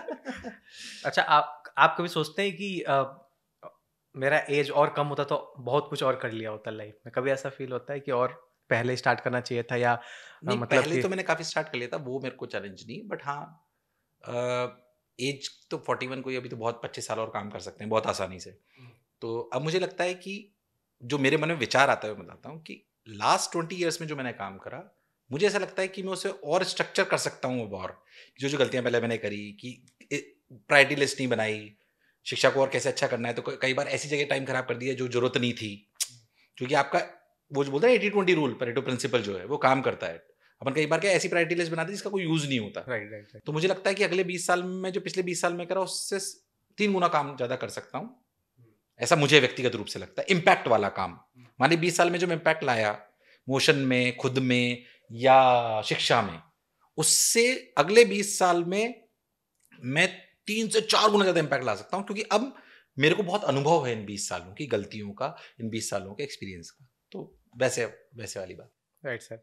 फिर नेक्स्ट क्वेश्चन है, NB sir wife, NB sir की वाइफ कौन है? जाहिर सी बात है, सभी जानते हैं, स्वाति मैम हैं। Swati ma'am, doctor definitely. Swati ma'am हैं, बेटर हाफ हैं, अब तो बहुत फेमस भी हैं। हाँ, फेमस है मैम, और डेफिनेटली फेमस है। और बहुत एनबी अच्छे सर से की शादी। सुंदर कन्या। मेरी सुंदर कन्या वही है। NB sir full name? Nitin Vijay Vargiya. Nitin Vijay वर्गीय। तो हम बेसिकली हमारी जो बड़ी कम्युनिटी से आते हैं, तो पूरा सरनेम हमारा विजय वर्गीय, पर शॉर्ट फॉर्म विजय है, तो Nitin Vijay Vargiya is full name. फिर NB sir height? 6 feet 6 foot 1.5 inch. काफी ज्यादा नहीं है? बहुत ज्यादा है। मेरी ट्रेन वाइफ में दिक्कत नहीं होती है? ट्रेन में दिक्कत होती है, फ्लाइट में बहुत दिक्कत होती है। ट्रेन में वो वाली सीट मिल जाए ना, वो जो साइड वाली होती साइड है, वाली, हाँ। तो उसमें तो बहुत ही दिक्कत होती है। एक बार मुझे ना वो वाली सीट साइड मिल अपर गई, वाली? साइड अपर वाली मिली सेकंड एसी में। अब क्या होता है उसमें मेरे पाँव बाहर निकल जाते हैं, और मेरे को मिली साइड में गेट के पास वाली, और वो जो भी गेट खोले हो पट। फ्लाइट में बहुत दिक्कत होती है, पिक्चर हॉल में बहुत दिक्कत होती है, मूवी हॉल में, क्योंकि आप सीधे बैठते हो तो पीछे वाले को दिखाई नहीं देता, हाँ। और नीचे सरकते हो तो आगे पाँव उड़ जाते हैं। तो मैं अमूमन कोशिश करता हूँ फ्लाइट में तो कि यार थोड़ी एक्स्ट्रा लेग स्पेस वाला जो है ना, आगे बैठ जाओ, वो लेग स्पेस वाली सीट मिल जाए एकदम तो फ्रंट में। हाँ, तो ज्यादा बेहतर रहता है। तो वो दिक्कत तो आती है, लंबे लोगों की बहुत समस्याएं। बीबी से ताने सुनता रहता हूँ, इतने लंबे होने की क्या जरूरत थी। गजब। फिर उसके बाद NB sir IIT rank? 3,217। NB sir birthday? कितने तारीख को आपका बर्थडे? 2 जनवरी 1984। एक जनवरी को हो जाता तो फिर नए साल के हाँ साथ नया साल हो जाता, पर उसमें समस्या है मेरे साथ। हाँ। वो क्या 1 जनवरी को सब हैप्पी न्यू ईयर आते हैं, हैप्पी न्यू ईयर आता है तो मैं सबको लिखता हूँ same to you, same to same to you. अब वो 2 जनवरी को हैप्पी बर्थडे आता है तब भी लिख देता हूँ सेम टू यू। परेशान नहीं हो जाते होंगे दोनों दिन के लिए? दोनों दिन। 1 तारीख को वैसे 2 जनवरी 2 तारीख को 2 जनवरी बहुत अच्छी डेट नहीं है, क्योंकि है ना 1 जनवरी तो पहले सबने एंजॉय करा होता है, सही बात है। फिर 2 जनवरी को फिर आ जाता है, तो कई बार वो ऑब्लिगेशन हो जाती है। एनबी सर डॉटर, पाखी और अगम मेरे 2 बच्चे हैं। पाखी अब मैं बच्चों के बारे में लोग जानना चाहते हैं कि हाँ। कितने बच्चे हैं? 2 बच्चे हैं, एक बेटी एक बेटा है, और बेटी 13 साल की है, तो वो भी मोशन के ही, वो 8 से 5 वाला जो शेड्यूल होता है 9th में है वो, तो ये जो 5 सुबह 8 से 5 वाला शेड्यूल होता है उसको फॉलो करती है, और बेटा जो है वो 6th में है तो वो कर रहा है। तो बच्चों की पेरेंटिंग कैसे हो रही है सर? मतलब कि घर टाइम दे पाते हैं? हाँ टाइम तो दे पाता हूँ, पर अच्छी बात है कि दादा दादी साथ में है, मेरी खुद की दादी भी साथ में रहती है, तो हम बेसिकली 4 पीढ़ियाँ साथ रहते हैं, मेरी दादी, मेरे फादर मदर, हम और बच्चे। तो एज सच कभी नहीं हुआ कि पेरेंटिंग को लेके मेरे को कोई पेरेंटिंग को लेके काम करना पड़ रहा है, टू बी ऑनेस्ट। तो मेरा काम यही कि उनके साथ टाइम स्पेंड करना, बाकी मेरे को उनका कोई काम करना पड़ रहा है ऐसा कभी नहीं होता। मतलब ये इसके लिए भी ब्लेस्ड हूँ, दादा दादी हैं, लोग हैं घर में, तो मेरे को उनके लिए ऐसा कोई बहुत वो नहीं करना पड़ता, बट हाँ टाइम मिलाते हैं तो बहुत मजा आता है बच्चों के साथ। हमने एक वो बना रखी है सलाहकार समिति, उसकी अध्यक्ष हम, हाँ मतलब कोचिंग पे भी कोई समस्या तो डिस्कस करते हैं हम, सलाहकार समिति के अध्यक्ष स्वाति मैम को बना रखा है, तो जो भी समस्या तो बच्चे भी अपने इनपुट देते हैं, उसका एंगेजमेंट है अच्छा है, touch wood everything is going really. ये भी लोग जानना चाहेंगे, मैं भी पूछना चाहूँगा आपसे कि एनबी सर खुद कोचिंग चलाते हैं, क्या एनबी सर के बच्चे उनके कोचिंग पे जाते पढ़ने या नहीं? जाते ना, बाकी जाती है सुबह 8 से 5, 110% सुबह 8 से 5 जाती है, और मैं ऑनेस्ट फीडबैक देना चाहता हूँ, इसलिए नहीं कि मोशन में है, पर जैसे 8 से 5 वो जाती है, वो 8th में भी 8 से 5 पढ़ी, मेरे को इंप्रूवमेंट एकेडमिक उसमें दिखाई दिया, तो मैं पेरेंट्स को एज अ पेरेंट बोल रहा हूँ, एज अ कोचिंग ओनर नहीं, बिल्कुल। मतलब ये शिक्षा से प्रेरित है, स्वार्थ से प्रेरित बिल्कुल नहीं है। अगर आपके बच्चे साइंस फील्ड में ग्रो करना चाहते हैं, अगर वो कोई पॉलिटिशियन बनना चाहते हैं, या आर्ट्स में जाना चाहते हैं, या कोई तबला बजाना चाहते हैं, या स्पोर्ट्स, तो ये सही जगह नहीं है। बाकी थोड़ा अर्ली स्टार्ट करने में कोई बुराई नहीं है। तो जैसे स्कूल में जाती है, वो मोशन से एसोसिएटेड जो स्कूल है, सुबह 8 बजे जाती है, शाम को 5 बजे जाती है, शी इज़ हैप्पी, अच्छा वो ग्रो कर रही है, एकेडमिक वाइज भी मैंने देखा कि उसमें इंप्रूवमेंट आ रहा है। बाकी हर बच्चे का एक्यूमेन अलग होता है। बढ़ते हैं हॉट क्वेश्चन की तरफ, रेडी हैं आप? बिल्कुल तैयार हैं? बिल्कुल। क्या बात है। और लोग सुनना भी चाहेंगे, काफ़ी ये क्वेश्चन है भी, मतलब कि मैं मोशन से स्टार्ट करता हूँ कि एट प्रेजेंट टाइम मोशन की क्या कंडीशन है, क्या एज अ कोचिंग अच्छे से ग्रो कर रहे हैं, क्योंकि कोटा के लोगों को आपसे काफ़ी उम्मीदें हैं। मेरे को जो समझ में आ रहा है इस समय कि हमारे सेक्टर में बहुत सारा पैसा पंप हुआ फंडिंग की वजह से, उसका फायदा भी है और नुकसान भी है। फंडिंग की वजह से क्या, एक्स्ट्रा ऑर्डिनरी एक्सपेंशन का प्रेशर होता है, वो हम पे नहीं है। जैसे पता दुनिया के लिए नंबर सिर्फ ये होता है कि सेंटर्स कितने हैं, बच्चे कितने हैं, मेरे लिए हमेशा वो पैरामीटर नहीं रहा है। जो मुझे नजर आता है कि बहुत सारे अच्छे प्लेयर थे जो ग्रो हुए, बहुत बड़े, नाम लेना शायद पॉडकास्ट में समझदार नहीं होगा, उन्होंने शुरुआत में क्वालिटी डिलीवर करी, इसलिए वो जगह ग्रो करे, पर अब सबने फंडिंग ले लिया तो उन पे भी वो भी उसी रेस में चले गए। मुझे ऐसा लगता है एजुकेशन का expansion is not like multiplying industry. Industry में तो क्या है, एक प्रोसेस डेवलप हो जाता है, एक मशीनरी आके खरीद के परचेज होके लग जाती है, उसको स्केल करना आसान है। सेम क्वालिटी रिप्लिकेट करना ह्यूमन को ट्रेंड करके ह्यूमन द्वारा, ये इतना आसान काम नहीं है। तो एक्सपेंशन सुनने में अंदर अच्छा लगता है, बट मैं कह रहा हूं उसके लिए बहुत कॉशियस होने की आवश्यकता है। तो मोशन ग्रो कर रहा है 110%, हम 90 सेंटर से ज्यादा हो चुके हैं। मोशन कोटा बहुत ग्रो कर रहा है। रही बात कोटा के लोग सुनना चाहते हैं, कई बार वो पूछते भी हैं, शायद हो सकता है सवालों पर, फिर भी मैं पहले उत्तर दे देना चाहता हूं कि मेरा व्यक्तिगत मत जो है, क्योंकि लोगों में मन में होता है जैसे हमने सेंटर्स खोले, तो मैं आपको दावे से कह सकता हूँ, डेटा के साथ प्रूव कर सकता हूँ इस बात को, कि मोशन ने जहां सेंटर खोला है वहां से कोटा में आने वाले बच्चों की संख्या बढ़ी है, घटी नहीं है। अच्छा, हमारे यहाँ पे भी बढ़ी है। पहले मान लीजिए मैंने किसी एक जगह सेंटर खोला, मान लीजिए झांसी खोला सेंटर, झांसी में जो बच्चे आएंगे जो झांसी में पढ़ने वाले थे, जो लोकल मार्केट था वहां के आए। झांसी से पहले अगर मान लीजिए कोटा में हमारे पास 110 बच्चे थे, तो इस साल वो बच्चे 160-170 हो गए। इसका मतलब कोटा में इंटेक बढ़ा, क्योंकि झांसी में जाके हमने गाया तो कोटा को ही है, ब्रांड तो हमने कोटा को ही बनाया है ना। तो वहां पे आप समझ लीजिए कि 100 में से जो पहले 5 लोग कोटा के बारे में सोच रहे थे, अब 10 सोच रहे हैं। और जो 100 में से 50 बच्चे प्रैक्टिस मतलब तैयारी करना चाहते थे, उसमें से 50 में से 40 वहीं रुक के पढ़ रहे हैं। तो मुझे ऐसा लगा कि मोशन के लिए तो मैं बोल सकता हूं कि कोटा शहर को मोशन के सेंटर खोलने से फायदा हुआ है। अच्छा। क्योंकि हमने मोशन के सेंटर जो खोले हैं वहां पे कोटा को ही ब्रांड बनाया है, सच्चाई यही है। तो कोटा में मोशन की स्ट्रेंथ उन सेंटर से बड़ी है। तो जैसे आपने बोला मोशन ग्रोथ कर रहा है, जाहिर सी बात है, पर मेरे लिए ग्रोथ हमेशा सिर्फ नंबर्स नहीं होती। मोशन ग्रोथ कर रहा है, कैसे टेक्नोलॉजी को इंटीग्रेट करना है, कैसे कस्टमाइज सॉल्यूशन आना है। क्योंकि आपने शायद एक स्टडी पढ़ी हो, तो अभी स्टडी हुई थी जिसमें साफ साफ बताया गया है कि अगर आप टेक को यूज करके 1-to-1 कस्टमाइजेशन पे लाते हो तो बच्चे की परफॉर्मेंस में बहुत इंप्रूवमेंट आता है। 1-to-1 कस्टमाइजेशन होता है जैसे आज हम पॉडकास्ट कर रहे हैं, बट फिर अफोर्डेबिलिटी नहीं हो सकती इसकी। एक एजुकेटर एक बच्चे को दे दूंगा तो it is unaffordable for kid. तो हमें कस्टमाइजेशन टेक से लाना होता है। मेरा काफी ज्यादा फोकस उधर की तरफ है। आई एम रियली हैप्पी कि उस तरह के बहुत माइन्यूट सॉल्यूशन हम बना चुके हैं। बिल्कुल सर, उस पॉइंट पे हम आएंगे क्योंकि मुझे उसके बारे में भी आपसे बातें करनी है काफ़ी। आप उस फील्ड में काफ़ी अच्छा कर भी रहे हैं। उससे पहले कोटा से रिलेटेड भी कुछ सवाल है मेरे, जैसे कि कोटा के बारे में नेगेटिव न्यूज़ सुनकर आपका क्या रिएक्शन होता है? क्योंकि आप कोटा से ही हैं, आपने सारी लाइफ की जर्नी यहाँ से अपने तय करी है। मेरा ऐसा कहना है कि जाहिर सी बात है, कोटा में मैं नहीं बोलूंगा कि अप्रिय घटना नहीं हुई, और हो रही हैं, इसमें भी कोई शक वाली बात नहीं है। पर क्या ये समस्या सिर्फ कोटा की है? क्या कोटा में नंबर 1 कोई परसेंटेज है? ऐसा नहीं है। पहली बात तो मीडिया ने शायद हमें स्पेस बोट की तरह यूज करा है। कोई भी अप्रिय घटना घटती है तो कोटा की न्यूज आती है, जबकि पूरे विश्व में और पूरे देश में सब जगह हो रही हो। कोटा का नंबर आप देखेंगे, जहां तक मुझे डेटा याद है, परसेंटेज में हमारा नंबर 45वां आता है। ये सच्चाई है ये।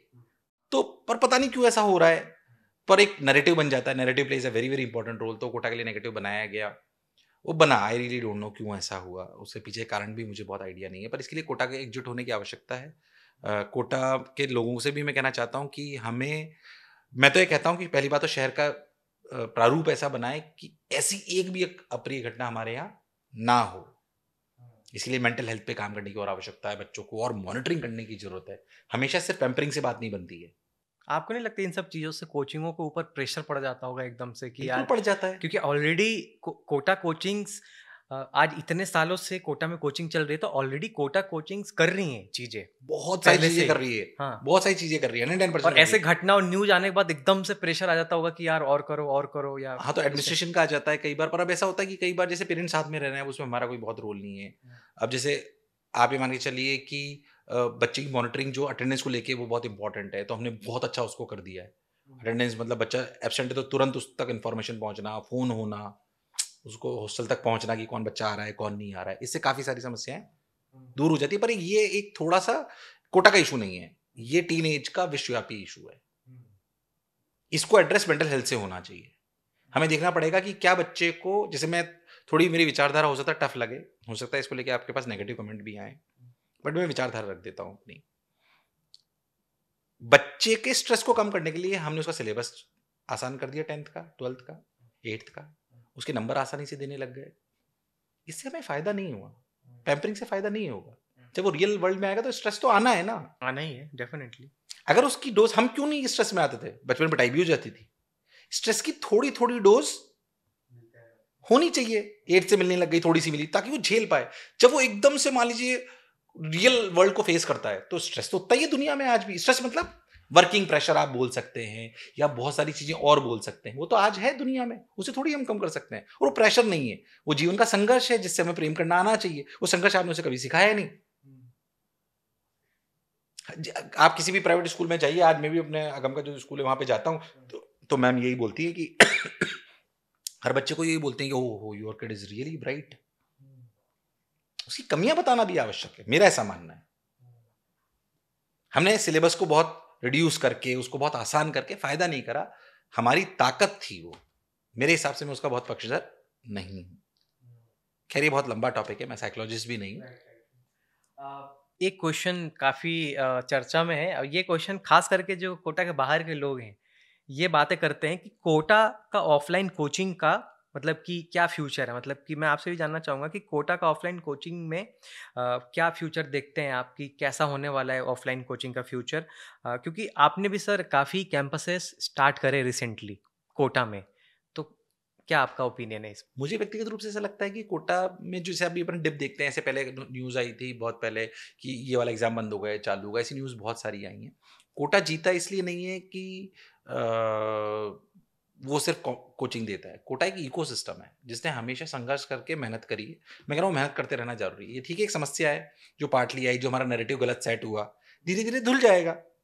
हम अच्छे रिजल्ट्स प्रोड्यूस करेंगे, अच्छी अच्छी यहाँ से सफलताओं की कहानियां और निकलेंगी तो चला जाएगा। मुझे भविष्य ब्राइट नजर आता है 110%। इसमें कोई शक वाली बात नहीं, क्योंकि यहाँ का इकोसिस्टम ऐसा है। यहाँ पे हॉस्टल में सब अच्छा, मैं कह रहा हूँ इसको चला आप स्वार्थ मान लीजिए, हमारी पूरी आर्थिक धुरी इसी पे बेस्ड है। पूरे देश में ऐसा कोई शहर नहीं है जिसके पूरे आर्थिक धुरी ही शिक्षा हो। हमारा शहर है, तो हमें करना आवश्यक है। हमारे लिए तो इसको क्वालिटी देते रहना जरूरी है। सबको समझ में आई, थोड़ा झटका लगा तो सबको समझ में आ रहा है आज हॉस्टल की सर्विसेज और बहुत बेहतर हो गई है, प्राइस पॉइंट उनकी कम हो गई है। डेफिनेटली हुई है, जाहिर सी बात है, तो फायदा है कंज्यूमर के लिए, तो क्या बुराई है। ऐसा शहर कहीं है नहीं जहां पे ऑटो वाले ले लीजिए, मैस वाले ले लीजिए, नॉर्मल लोग ले लीजिए, एडमिनिस्ट्रेशन ले लीजिए, एडमिनिस्ट्रेशन कितना सपोर्टिव है, बच्चे को समस्या होती सबसे पहले खड़ा होता है। ऐसा किस शहर में मिलेगा आपको? बच्चों को लेके इतना कहीं और नहीं है, कहीं और नहीं है। और मैं तो यहाँ विद्यार्थी का जीवन बिताया इसलिए मैं आपको कह रहा हूँ। अच्छा, दूसरी बात क्या है, एक एनवायरमेंट है। बच्चा बाहर निकलेगा तो भी उसे वही बच्चा मिलेगा, उसके लिए दुनिया ही कॉम्पिटिटिव एग्जामिनेशन हो जाती है। और same age group, sem exams के, सेम लोग, हर बच्चा हर पेरेंट मिलेगा, कोई भी बाहर मिलेगा, बेटा पढ़ाई ठीक चल रही है, बेटा ये ध्यान रखना, बेटा ये अच्छा एग्जाम आ रहे हैं तुम्हारे, तो मतलब जेई का एग्जाम का रिजल्ट आ रहा है तो उत्सव मन रहा है, जेई का एग्जामिनेशन है तो सब जगह स्पीकर नहीं चल रहे हैं। मतलब इतनी बातों को माइन्यूटली कौन शहर ध्यान में रखता है? मतलब मैं आपको जान के आश्चर्य होगा कि मैं रियलिटी बता रहा हूँ आपको। एक हमारे मिलने वालों ने, उनका एक मैरिज गार्डन था, उन्होंने उसके उसके पास में 2 हॉस्टल हैं। उन्होंने वो मैरिज गार्डन इसलिए नहीं दिया क्योंकि उसके अगले दिन जेई मेन का एग्जामिनेशन था, तो रियलिटी में नहीं दिया उन्होंने कि बच्चे डिस्टर्ब होंगे। रियलिटी बता रहा हूं मैं आपको, बिल्कुल। मतलब ये बहुत बड़ी बात है, ऐसा कौन सोचता है? मतलब ये कोई कहानी नहीं है, ये रियलिटी है जो मैंने देखी। मैंने कहा यार कितने अच्छे विचार हैं। मैंने कहता हूँ जाहिर सी बात है, शहर में कमियां होती है, इंसान में कमियां होती है, ऑर्गेनाइजेशन में कमियां होती है। क्या शहर में कमियां हैं? क्या उन्हें सुधारने की आवश्यकता है? हाँ है। बट फिर भी आज की तारीख में पूरे विश्व में ऐसा शहर नहीं है, ये मैं आपको डंकी की चोट पे कह सकता हूँ। और अभी हर सब कोई शहर के लिए अगर कुछ बातें सामने आई भी हैं तो लोग अपने लेवल पे कोशिश कर रहे हैं कि गलती ना करें, चीजें सही सर्विस डिलीवर कर सकें। मैं आपसे वही कह रहा हूँ ना, कमियां सब शहर में होती है, सब ऑर्गेनाइजेशन में होती है, इंसान में होती है। परिपक्व 100%, मैं बोलूँ 5 साल में हमारा पूरा शहर एकदम 100% परफेक्ट जाएगा तो नहीं होगा। बट क्या ये देश में सबसे बेस्ट है? हाँ। कमियां हैं, हाँ। आपको नहीं लगता कि आजकल गलत तरीके से कोटा को ओवर हाइप किया जाए? बिल्कुल करा जा रहा है। 110% मैं मीडिया से रिक्वेस्ट करता हूँ, प्लीज ऐसा कुछ मत करिए, क्योंकि शहर में, और जो मीडिया पर्सन, मैं ऐसे लोग बोलते हुए देखें जो कभी कोटा आए ही नहीं। मैं कह रहा हूँ जो कोटा में 2 दिन आके बिता जाएगा वो बोल ही नहीं पाएगा नेगेटिव, उसे बहुत जोर लगाना पड़ेगा। मैं आपको सही बता रहा हूँ, बहुत सारे मीडिया कर्मी जिनसे मैं मिलता हूँ जो 2 दिन आके रह गए, उनके पूरे विचार बदल गए। मैंने भी सुना कई सारे लोग, उनके विचार बदल गए, वो जो बाहर से सोचते थे। अच्छा, खास बात ये कि एक नैरेटिव बन गया है कि कोचिंग संस्थान और ये ऐसा शहर जो कोचिंग चलाता हो। इसमें मैं बात कहना चाहता हूँ, एक्चुअली क्या हो गया ना, ये कोचिंग शब्द को नेगेटिविटी से देखा जा रहा है। कोचिंग का मतलब back of the mind normal जनता के आता है, it is a failure of education system, that is why coaching has evolved. एक तो ये गलत विचारधारा है। आपका बच्चा किसी स्कूल में 9th में के लिए पढ़ने जाता है और शाम को उसी टीचर से ट्यूशन 9th की पढ़ने जाता है, ये गलत है। This is failure of education system. आपका बच्चा 9th में स्कूल में पढ़ने जाता है और शाम को किसी फुटबॉल एकेडमी को खेलने जाता है, ये फेलियर थोड़ी है। हम वही फुटबॉल एकेडमी जैसे लोग हैं, हम उसको कॉम्पिटिटिव एग्जामिनेशन की तैयारी करा रहे हैं। हमारे स्कूल से कॉम्पिटिशन ही नहीं है, दोनों बिल्कुल अलग चीज है। इसे स्कूली शिक्षा का फेलियर सिस्टम क्यों माना गया है? It's a different zone. सरकार द्वारा ही या गवर्नमेंट द्वारा ही या एजुकेशन इंस्टीट्यूशन द्वारा ही कॉम्पिटिटिव एग्जामिनेशन की रूपरेखा रखी गई है, उनकी हम तैयारी करा रहे हैं। जाहिर सी बात है स्कूल में नहीं होगी, ये नाम से ये it's coaching not a school. हाँ, करेक्ट। तो मैं कह रहा हूँ ये जो नैरेटिव है ये बदलने की आवश्यकता है। मेरे को जितने भी लोग सुन रहे हैं उनसे भी मैं रिक्वेस्ट करना चाहता हूँ, इस विचारधारा को बदलना आवश्यक है।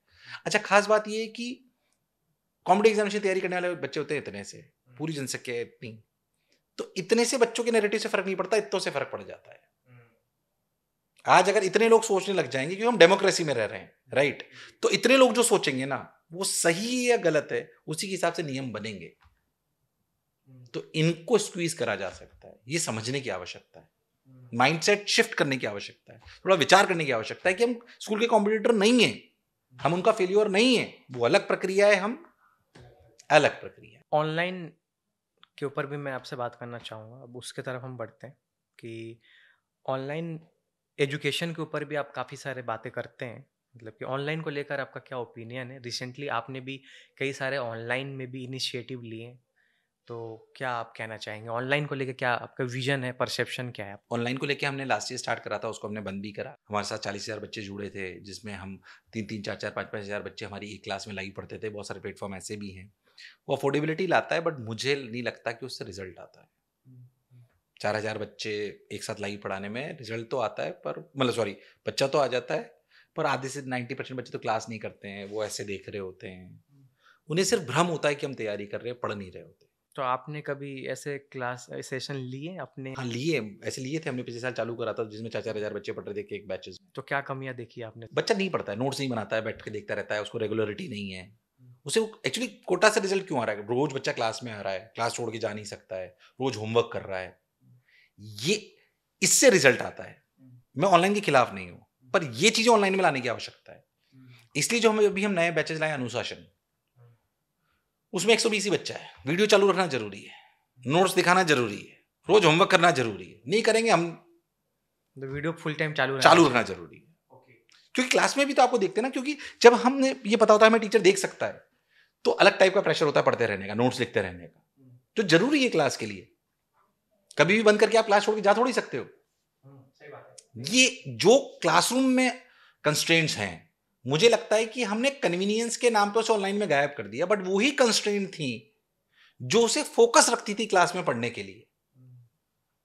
मैं मानता हूं कि 100 में से एक बच्चा ऐसा हो सकता है जो सेल्फ डिसिप्लिन्ड हो, पर 100 में से एक ही होता है।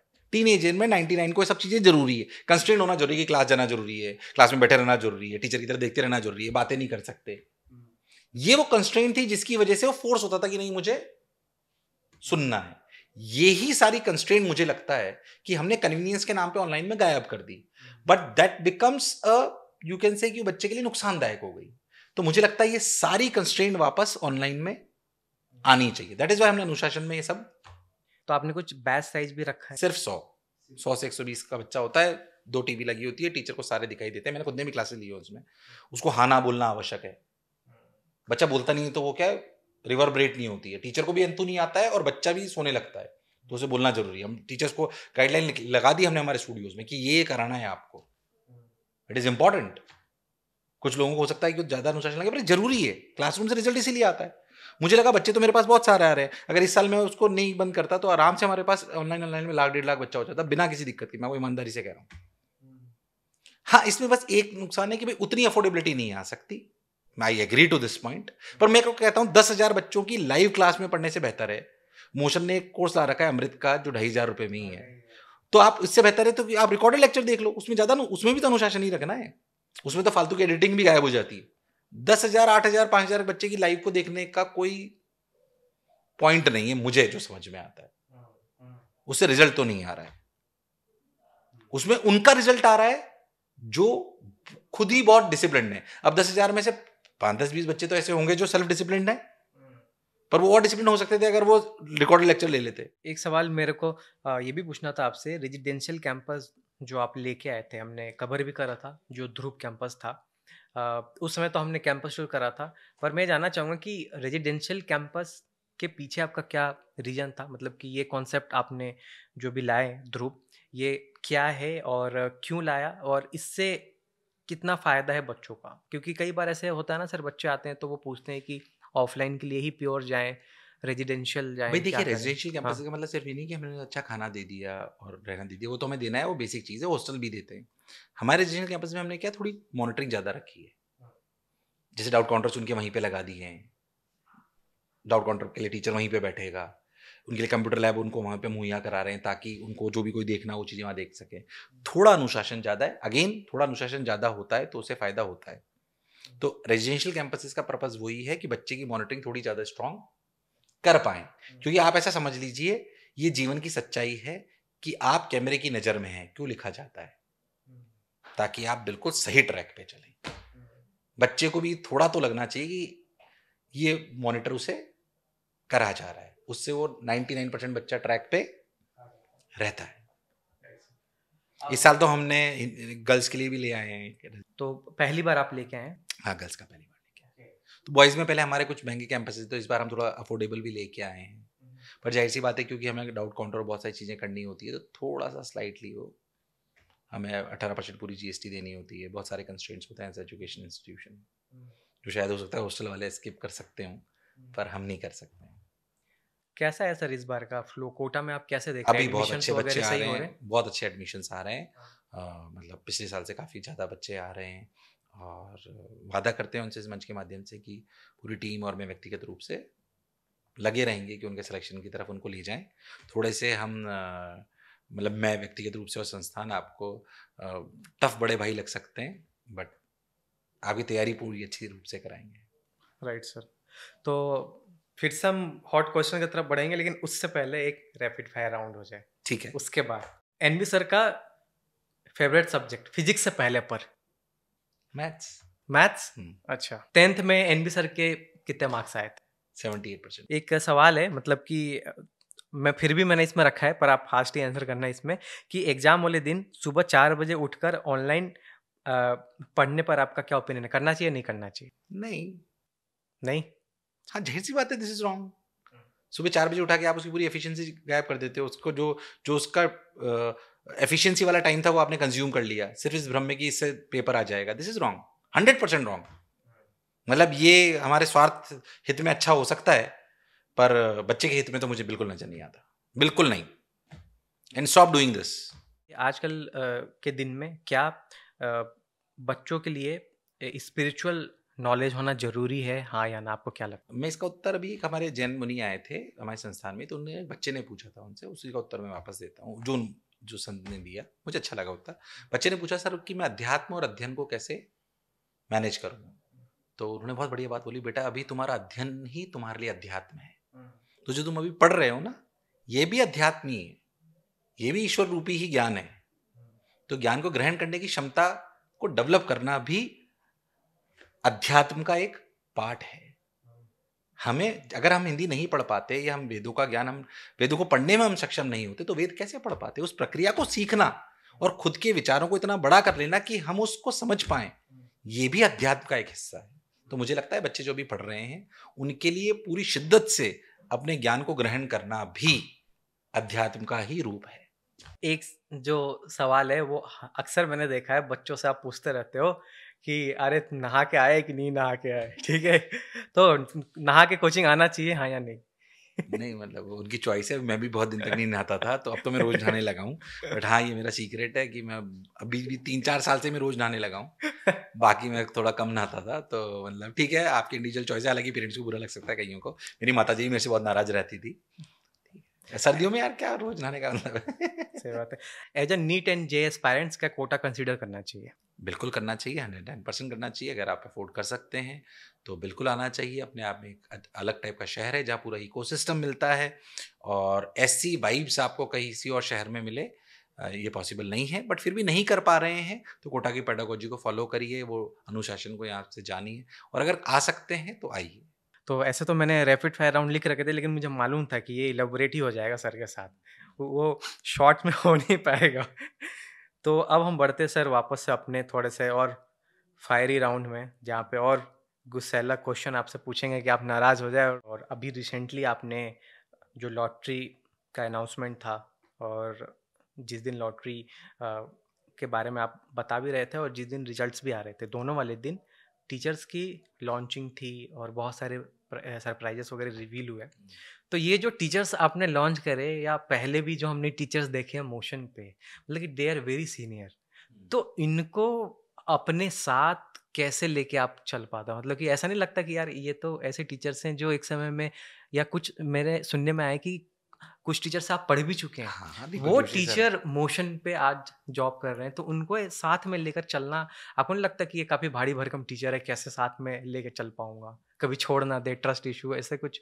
देखिए, ऐसा है कि ये समस्या मेरे को आज से 15 साल पहले ज़्यादा आती थी, अब कम हो गई है, क्योंकि मोशन ने अपनी एक स्टेबिलिटी गेन कर ली है, तो उन्हें भी पता है कि इट्स अ स्टेबल प्लेटफॉर्म जहाँ पे उन्हें अच्छे बच्चे पढ़ाने को मिलेगा। पहले ये समस्या मुझे बहुत ज़्यादा आती थी, अभी भी वो समस्या है, पर मुझे लगता है मैं एजुकेटर हूँ, तो ये सवाल मेरे से कई बार पूछते हैं, अगर आप एजुकेटर हो तो आप एजुकेटर माइंडसेट समझते हो, उन्हें क्या चाहिए, उन्हें कन्वीनियंस चाहिए, उन्हें पढ़ाने के लिए अच्छे बच्चे चाहिए, जो उन्हें चाहिए वो अगर आप संस्थान दे सकता है तो वो क्यों जाएंगे।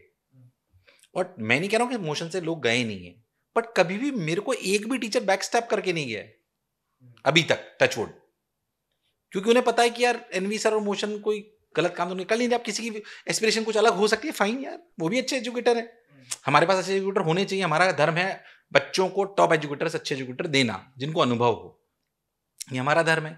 तो मैं एजुकेटर के रूप में उनका एजुकेटर माइंडसेट को समझता हूँ, उन्हें क्या कन्वीनियंस चाहिए, अच्छे टीचर चाहिए, उनको फालतू की चीज़ों में परेशान नहीं करें हम, उनको एक कन्वीनियंस वाला माहौल दें, उनको आदर दें, ये सब मेरे हिसाब से मोशन देने में सक्षम है और देता है। तो सभी एजुकेटर बहुत अच्छे भाव से जुड़े हुए हैं, और जब हम एजुकेटर मिलते हैं तो हमें लगता भी नहीं कौन ऊपर कौन नीचे, सब साथ हैं, सब साथ में चल रहे हैं। जिनसे मैं पढ़ा हुआ उनका आदर मैं आज भी करता हूँ, जाहिर सी बात है। और बहुत अच्छी बात है कि संस्थान का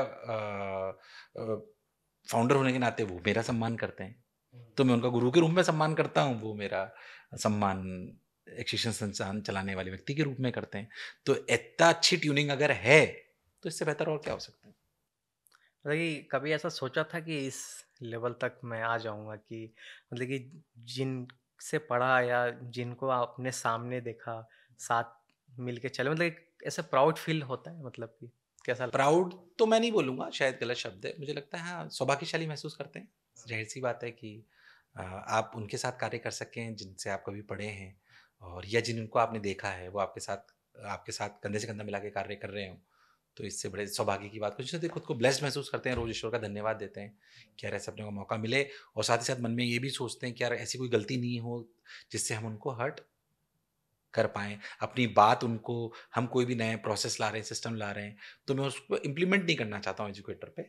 मैं उन्हें समझाना चाहता हूँ हम ये कर क्यों रहे हैं। मान लीजिए आज हमने बच्चे के लिए होमवर्क, एक छोटी सी बात बता रहा हूँ, जैसे मान लीजिए हमने ऐप पे डिज़ाइन करा कि बच्चे की रोज टीचर को रोज कोर्स रिपोर्ट भरनी है, वो टीचर का टाइम कंज्यूमिंग, तो मैंने उसे इम्प्लीमेंट नहीं कर दिया, हमने समझाया क्यों जरूरी है, बच्चे को और टीचर को इससे क्या फ़ायदा होगा।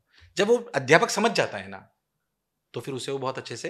अब मैं क्वेश्चन जानना चाहूँगा, बीच में आपने भी बातें करी और मुझे भी पूछना था फंडिंग के ऊपर। अब मेरा सवाल रहेगा आपसे, ठीक है, कि एनविसन ने, मोशन ने फंडिंग क्यों नहीं ली अभी तक? मैं नहीं बोल रहा हूँ कि हम फंडिंग नहीं लेना चाहते हैं, हमारे पास बहुत सारे विकल्प हैं भी सही, और आप ऐसे देखेंगे तो कुछ इनडायरेक्ट तरीके से फंडिंग आई भी है। कैसे? जो सेंटर्स हम खोल रहे हैं वो सब पार्टनरशिप मॉडल में खुलते हैं, तो उससे हमें फायदा होता है, वहाँ का लोकल बाहुबल मिल जाता है, लोकल इंफ्रास्ट्रक्चर की हमें दिक्कत नहीं होती, लोकल कोई समस्या है वो सारी दूर कर लेते हैं, और लोकल सेंटर्स पे वो इंफ्रास्ट्रक्चर पे और सब जगह पैसा वो डालते हैं, हम पूरी सुचारू रूप से अपनी सर्विस यहाँ देते हैं। बट ऐसे डायरेक्ट इन्वेस्टमेंट किसी उससे नहीं लिया, उसका एक कारण मेरे मन में शायद गलत हो, थोड़ा डर भी बैठ गया है। बहुत सारे लोग जो ले चुके हैं ना, उन पर मैंने बहुत प्रेशर देखा है सिर्फ एक्सपेंशन का, तो फंडिंग को लेकर मेरे मन में वो डर है, क्या हम फंडिंग लेंगे, कोई ऐसा पार्टनर मिलेगा जो इस बात को समझ पाएगा कि शिक्षण संस्थानों में सिर्फ एक्सपेंशन नहीं होता, यहाँ पे कोई मेरे साथ इस बात में विचार में लाइन हो जाएगी, हम परसेंटेज सिलेक्शन कैसे बढ़ाएं, इस पे बात हो, तो अपने आप रेवेन्यू और नंबर्स की ग्रोथ भी और हो जाएगी। तो जो इस बात को समझ पाए कि शिक्षा में R&D पे पैसा डालना चाहिए, मेंटल हेल्थ की R&D पे और पैसा डालना चाहिए, तो जाहिर सी बात है लेंगे। नहीं लेने के अपने नुकसान हैं कि कई बार आप, जैसे हमारे कॉम्पिटिटर 300-300 करोड़ 400-400 करोड़ रुपए बर्न करते हैं अखबारों की फुल पेज ऐड आने में, डिजिटल कैपिटल में कितना पैसा डलता है, PR, मतलब मैं नाम लूंगा पर PR में 25-50 करोड़ रुपए डल रहा है, वो हम नहीं डाल पाते, जाहिर सी बात है क्योंकि हम फंडेड नहीं है। तो जब आपकी PR और ये सब बड़ी होगी तो नंबर्स कई बार उनके ज़्यादा हो सकते हैं, पर ठीक है, खुद को फिर कहते हैं कि नहीं यार क्वालिटी पे ज़्यादा ध्यान देते हैं। तो आपको एज अ बूटस्ट्रैप कंपनी कभी फील नहीं हुआ ऐसा कि यार काश मैं भी ले लेता? क्योंकि एक एग्जांपल है, एक बहुत बड़ी ट्रैवल कंपनी है, ठीक है, उसने एक स्ट्रैटेजी क्या अपनाया, जिस समय सभी कोई कन्वीनियंस चार्ज लेते थे। कई बार ऐसा होता है ना, जब फ्लाइट बुक करने जाते हैं तो लास्ट पेमेंट पेज पे जब वो पहुंचता है तो कन्वीनियंस चार्ज लास्ट में आता है, पहले नहीं दिखाता है। तो कई बार लोग वो सोचता है अरे यार ये क्या, लास्ट में 500 रुपये बढ़ गए, 300 रुपये बढ़ गए। पर वो जो कंपनी है उसने वो कन्वीनियंस चार्ज ही हटा दी, जो उनका सर्च करने पे फेयर दिखाते थे लास्ट पेमेंट पेज तक। तो उनका वो एक स्ट्रैटेजी रहा। ईज मैटर पे है। हाँ, मतलब कि मेरे को उतना ध्यान में नहीं है, मतलब कि मैंने एक जगह सुना था, तो उसमें क्या है कि उन्होंने बूटस्ट्रैप रहते हुए भी ये स्ट्रैटेजी के साथ काफ़ी ग्रो आगे करें। गए, तो आपको ऐसा नहीं लगता कि यार कोई ऐसा स्ट्रेटेजी नहीं लाया जाए इस फील्ड में जो बूटस्ट्रैप रह के ग्रो हुआ जा सकता तो है? हमने बहुत सारी ऐसी चीज़ें करी है। लॉटरी उसमें देख लीजिए आप, रेजिडेंशियल कैंपसेस आप उसमें देख लीजिए, बहुत सारी छोटी-छोटी चीज़ें ऐसी करी है, जिससे डायरेक्ट हमें बच्चे पे बर्डन ना पड़े, बल्कि हम उसकी हेल्प करते हुए ब्रांडिंग कर पाएँ। ऐसे बहुत सारे इनिशिएटिव हमने लिए हैं। बहुत सारे इनिशिएटिव जो आपको दिखाई देते हैं, वो उसी का एक प्रारूप है। तो हम लगातार यही सोचते हैं कि कैसे बच्चे की हेल्प करें तो अपना पैसा कम लगे और ग्रो कर पाएँ। वो ज़्यादा पढ़ा के हो सकता है, बहुत सारी चीज़ें करके हो सकता है। तो ऐसा सोचा जो आपने बोला, बल्कि मेरा सपना तो ऐसा है, मैं आपको सही बताऊँ, जैसे अभी मुझे मौका मिला ब्रिटानिया का एक ऐड करने का, तो हमने 20-25 बच्चे लॉटरी में फ्री कर दिए उससे लेके। मैं चाहता हूँ ऐसा करना चाहिए। गूगल इतनी सारा ज्ञान देता है फ्री में, पर वो कमाता है ना एडवर्टाइजिंग एजेंसी से। शिक्षा में कुछ ऐसा होना चाहिए, शिक्षा अफोर्डेबल होती जाए और पैसा कहीं और से आ रहा है। इन्वेस्टर का पैसा वो नहीं है, क्योंकि वो तो इसलिए आया है क्योंकि वो तो अपने पैसे को 100 रुपए का उसे 10 गुना 20 गुना करना है। आज नहीं करना है तो अगले साल करना है। तो अल्टीमेटली वो बाहर आएगा तो स्टूडेंट पे ही। वो ठीक है, आज ग्रोथ करने के लिए अपन ने बहुत सारी चीजें कर दी है। मैं ये नहीं कहता हूँ कि इसकी विचारधारा सही है गलत है, बट मुझे अभी ये लगता है कि थोड़ा सा और ध्यान से क्वालिटी पे ज़्यादा फोकस करना चाहिए। ज़रा मैं बात करना चाहूँगा, अभी जो भी एडमिशन वगैरह का टाइम है, तो अभी कोर्सेज़ वगैरह जो हैं, इस बार के जो बैचेस होने वाले हैं, टीचर्स होने वाले हैं, एजुकेशन के बारे में बात करूँ मोशन का कि इस बार का कैसे रहने वाला है? कब से अपन स्टार्ट कर रहे हैं कोर्सेज़ वगैरह और अब लगातार अप्रैल मई जून में बैचेस आ रहे हैं। टॉप एजुकेटर्स हैं, टॉप टेक है, इंफ्रास्ट्रक्चर पूरे एयर कंडीशन क्लासरूम्स वगैरह सब वो हैं। जो बच्चों को सारी सुविधाएं चाहिए, किट पूरा है, स्टडी मटेरियल हमारा पूरा डेटा बेस ड्रिवन है। इस बार हमने, लास्ट ईयर ही हमने कर दी थी एआई ड्रिवन हमारी शीट्स हैं जिसमें पूरा डेटा आता है। हमारी जो आपने एक मिरेकल मशीन देखी हुई, उसको हम लास्ट ईयर हमने देखा कि बच्चे उसको उतना यूज़ नहीं कर रहे थे जितना हम सोच रहे थे। तो उसका कारण ये है कि बच्चे को वो एक्स्ट्रा काम लगता था। तो अब उसकी डीपीपी के साथ उसको इंटीग्रेट करने का प्रयास कर रहे हैं। तो बहुत सारी छोटी चीज़ें और कर रहे हैं ताकि बच्चे में इंप्रूवमेंट आए, एंगेजमेंट उसको कैसे बढ़ाएं, उसको कैसे एंथू आए पढ़ने का। व्हाट इज़ रियली इंपॉर्टेंट कि उसका वही विनर माइंडसेट लाना इंपॉर्टेंट है, कि वो खुद से मोटिवेटेड हो, अच्छा ये भी कर लेता हूँ, ये भी कर लेता हूँ, ये भी कर लेता हूँ, कैसे उसे कंफर्टेबल जोन से बाहर निकालें। तो आई थिंक ये बहुत सारी चीज़ें हम छोटी कर रहे हैं। और क्या इनोवेशन करें सर ऐप में? आपने और कुछ आपको ऐप में बहुत सारी चीज़ें कर रहे हैं, जैसे टीचर्स के लिए हम अभी है ना होमवर्क पैनल और ले आए हैं। तो जैसे पहले टीचर हमारा सिर्फ ये भरता था कि आज मैंने बच्चे को ये पढ़ाया, इस बैच में पढ़ाया, तो बच्चे से टीचर मैप हो जाता था। तो हमें पता पड़ता था कोर्स आगे चल रहा है, पीछे चल रहा है, और बच्चे की फीडबैक मैप कर पाते थे। अब हम टीचर को ये अलाइन कर रहे हैं, कुछ होमवर्क देना है ऐप पे ही। तो उससे होता है जैसे आप और मैं दोनों टीचर हैं, आज आपका चैप्टर खत्म हुआ, आपने 150 सवाल दे दिए, मैंने भी 150 दे दिए, बच्चे को पता नहीं पड़ता, पर बच्चे को एक दिन में बहुत सारा काम मिल जाता है। ये कंट्रोल नहीं हो पाता था। तो हमने फिक्स कर दिया है कि यार आपको है ना होमवर्क पैनल बना रहे हैं, तो बच्चे को क्या टीचर को होमवर्क देना होगा मोशन गुरु ऐप पे, जिससे 25 सवाल मान लीजिए बायो के फिक्स कर दिए, 20 सवाल केमिस्ट्री के फिक्स कर दिए, 20 फिजिक्स के कर दिए, तो इतने ही सवाल चाहेंगे और वो कंपलसरी हो जाएंगे। तो बच्चे को एक fix amount of number of questions मिलेंगे। उसे अटेम्प्ट करे नहीं करे टीचर को दिखाई देगा, तो पता पड़ेगा कौन से सवाल में बच्चा ज़्यादा अटक रहा है, उसी के हिसाब से रिवीजन प्लान बनेगा। तो ऐसी बहुत बारीक बारीक चीज़ें हम कर रहे हैं। एक ही चीज़ को समझाऊंगा शायद घंटा भर लग सकता है, but we have a very strong team of R&D जो टेक और एकेडमिक्स की मिला के, मुझे लगता है ये कहीं पे भी नहीं है। क्योंकि मैं व्यक्तिगत रूप से, जो मैंने व्यक्तिगत रूप में खुद से बिल्ड करा, मुझे समझ में आया कि education is a right mix of 3 things. पहले 2 का था इंफ्रास्ट्रक्चर और एकेडमिक्स, अब ये 3 चीज़ों का, एकेडमिक्स, टेक्नोलॉजी एंड इंफ्रास्ट्रक्चर। तो मुझे लगता है मुझे तीनों का ज्ञान होना आवश्यक है, तभी मैं राइट मिक्स बना पाऊंगा। तो टेक मुझे समझ में आने लगा है, अब समझ में आता है। एकेडमिक्शन में हुई तो कहाँ बच्चे की समस्या, उसको कैसे टेक से सुधारा जा सकता है, कैसे एजुकेटर को जोड़ा जा सकता है, उन पे बहुत बारीक बारीक काम कर रहे हैं। बहुत सारे मॉड्यूल्स है जो बना के ऐप पे डाले जा रहे हैं, जो सिर्फ बच्चों के फैसिनेशन के लिए नहीं होते हैं, बैकएंड पे एजुकेटर को बहुत एम्पावर कर रहे होते हैं, ऐसे वाली चीज। तो जैसे कि अभी एडमिशन का टाइम है, तो ये क्वेश्चन भी काफ़ी कॉमन हो जाता है, और आज के समय में जैसे कोटा में आपके काफ़ी सारे कैंपसेस हैं।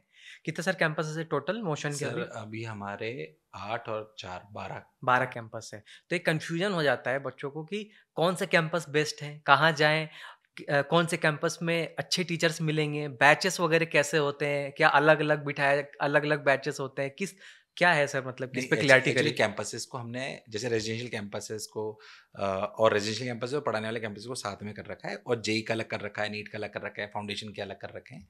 तो ऐसी आप बिल्कुल चिंता छोड़ दीजिए। जैसे जेई के 2 ही कैंपसेस हैं, मेडिकल के 2 ही कैंपसेस हैं, वो बड़े बड़े उनके रेजिडेंशियल उनके पास में ही है, तो टीचर सब जगह बिल्कुल सेम मिलेंगे।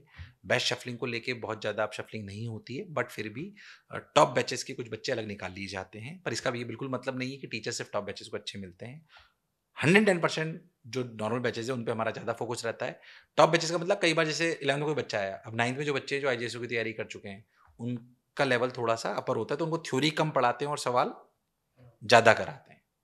पर वही टीचर जब नॉर्मल में जाता है तो थ्योरी ज़्यादा पढ़ाता है। तो वो आप बिल्कुल निश्चिंत रहिए कि मेरा व्यक्तिगत वैसे भी ऐसा ही रहता है हमेशा कि मैं सिर्फ टॉप रैंक्स के पे नहीं, मेरा फोकस ये कि एक एवरेज बच्चा मेरी तरह जो हो वो सेलेक्ट होना चाहिए। मैं अपनी ST/ST मानता हूँ कि नॉर्मल बच्चा सेलेक्ट होना चाहिए। सही बताऊँ तो टॉप 10 टॉप 100 में जो निकलते हैं उसमें कोचिंग का रोल 20% होता है, उसके बाद वाले बच्चे जो निकलते हैं उसमें 70% रोल कोचिंग का होता है। तो मैं वहाँ अपना रोल ज़्यादा देखता हूँ। पर ठीक है, पोस्टर बॉयज़ के नाम पे फोटोज पे ज़्यादा वो होते हैं, बट ऐसा नहीं कि बाद वाले अच्छा नहीं करते, हम भी उनमें से एक हैं। जैसा कि ये पॉडकास्ट सभी तरह के लोग देखते हैं, मुझे लगता है कि एक कैटेगरी है जिसके बारे में ज़्यादा बातें नहीं होती है पर वो भी इम्पॉर्टेंट है।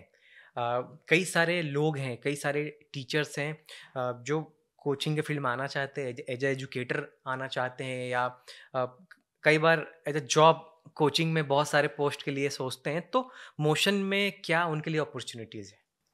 पहली बात, जो भी शिक्षण का कार्य में आना चाहता है उसे शिक्षा से प्यार होना चाहिए। कई लोग मैंने देखा है जो सोचते हैं और बहुत पैसा मिलता है टीचर्स को, वो कभी भी अच्छे एजुकेटर नहीं बन पाते हैं। आपको शिक्षा से प्रेम होना चाहिए, आपको बच्चे का दर्द महसूस होना चाहिए। मुझे लगता है तभी आप अच्छे एजुकेटर बन पाओगे, तो सच्चाई है।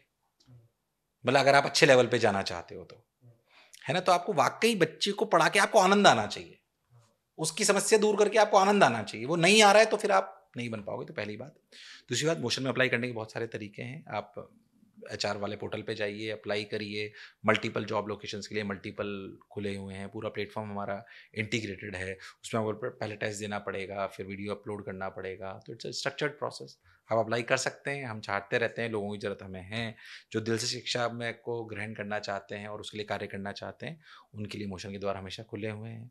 और ईश्वर करे कि हमारे साथ ज़्यादा से ज़्यादा बच्चे और जुड़ें, तो हमें ज़्यादा से ज़्यादा ऐसे लोगों की और आवश्यकता। एक लास्ट सवाल सर, फिर उसके बाद ख़त्म करेंगे। अभी सर आपने NCERT बुक लॉन्च करा, ठीक है, और मैंने भी आपके साथ वो वीडियो डाले, वो खूब चले। देखिए सर, आपने ऐसा क्या अलग कर दिया वो NCERT बुक में, मतलब कि लिटरली क्या रेस्पॉन्स है उस बुक का, मतलब कि मैं आपको बता नहीं सकता। अमेजिंग है वो बुक। मतलब कि कैसे आया दिमाग में कि यार वो वैसा बुक हमें लॉन्च करना है, और क्या अलग किया उसमें? एक्चुअली हमारी जब भी मीटिंग होती है तो उसका एक उद्देश्य होता है। आज से 20 साल पहले जब भी मीटिंग हुआ करती थी तो अलग उद्देश्य होता था कि नए सवाल बनाओ, नया कंटेंट लाओ। अब दुनिया में कंटेंट की कमी नहीं है। हमारी मीटिंग का एक एजेंडा होता है जो हर वीक होती है। उसका एजेंडा एक होता है कि what kind of products we can create that can reduce the time of learning of a student with 100% effectiveness. फिर सोचा यार बच्चे के लिए सबसे ज्यादा, जैसे नीट पे स्पेशली बात करें या जेई की केमिस्ट्री की बात करें और कुछ हद तक फिजिक्स में बात करें, तो हमें लगा यार एनसीईआरटी तो रामबाण है, एनसीईआरटी से सारे सवाल आते हैं, एनसीईआरटी से सवाल बनाने आना चाहिए। क्या एनसीईआरटी रटने से सवाल हो जाएंगे? नहीं। बच्चे का इक्विपमेंट टेस्ट होना चाहिए कि वो एनसीईआरटी पढ़े, याद करे, उससे सवाल बना पाए।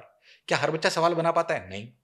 ऐसे ही सोचते क्या करें, टाइम भी बच जाए, क्योंकि उसका बच्चे को जब पढ़ता है, रटता है, तो उसका सवाल बनाने में उसे बहुत टाइम लगता है और सब में इक्विपमेंट होता ही नहीं कि सवाल बना पाए। पर अल्टीमेटली तो सवाल आएंगे, डेफिनेशन तो आएगी नहीं, है ना।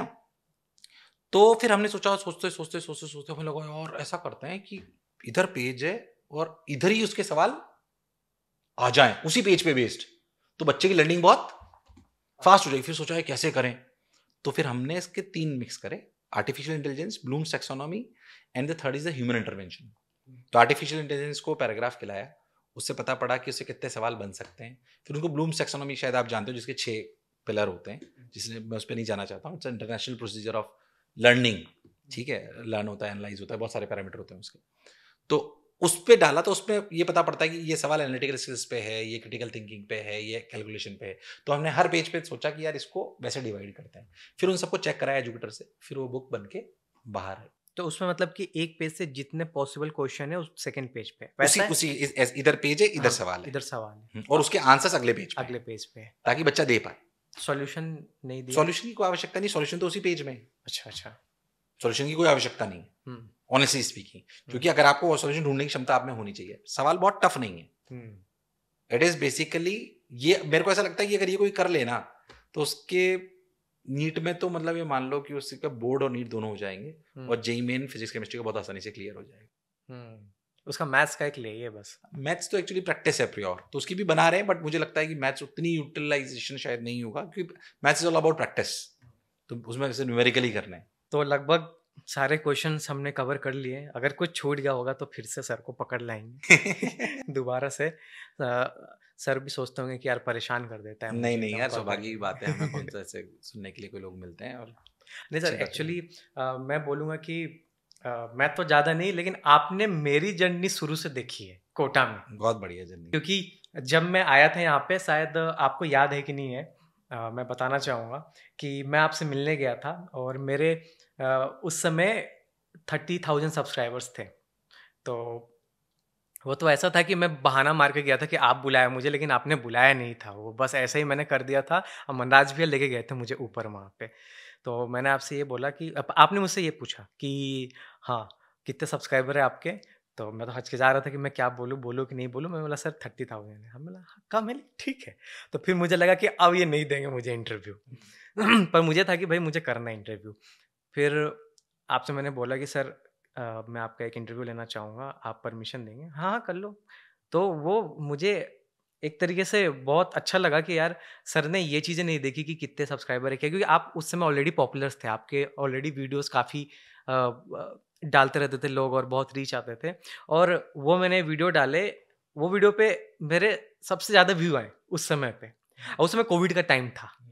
आज के समय के जो लोग हैं वो सिर्फ अभी के समय में कोटा की सिचुएशन देखते हैं, उस समय भी सिचुएशंस खराब थी कोचिंगों में, मतलब कि बच्चे काफी कम टफ टाइम था कोटा के लिए। हाँ टफ टाइम था।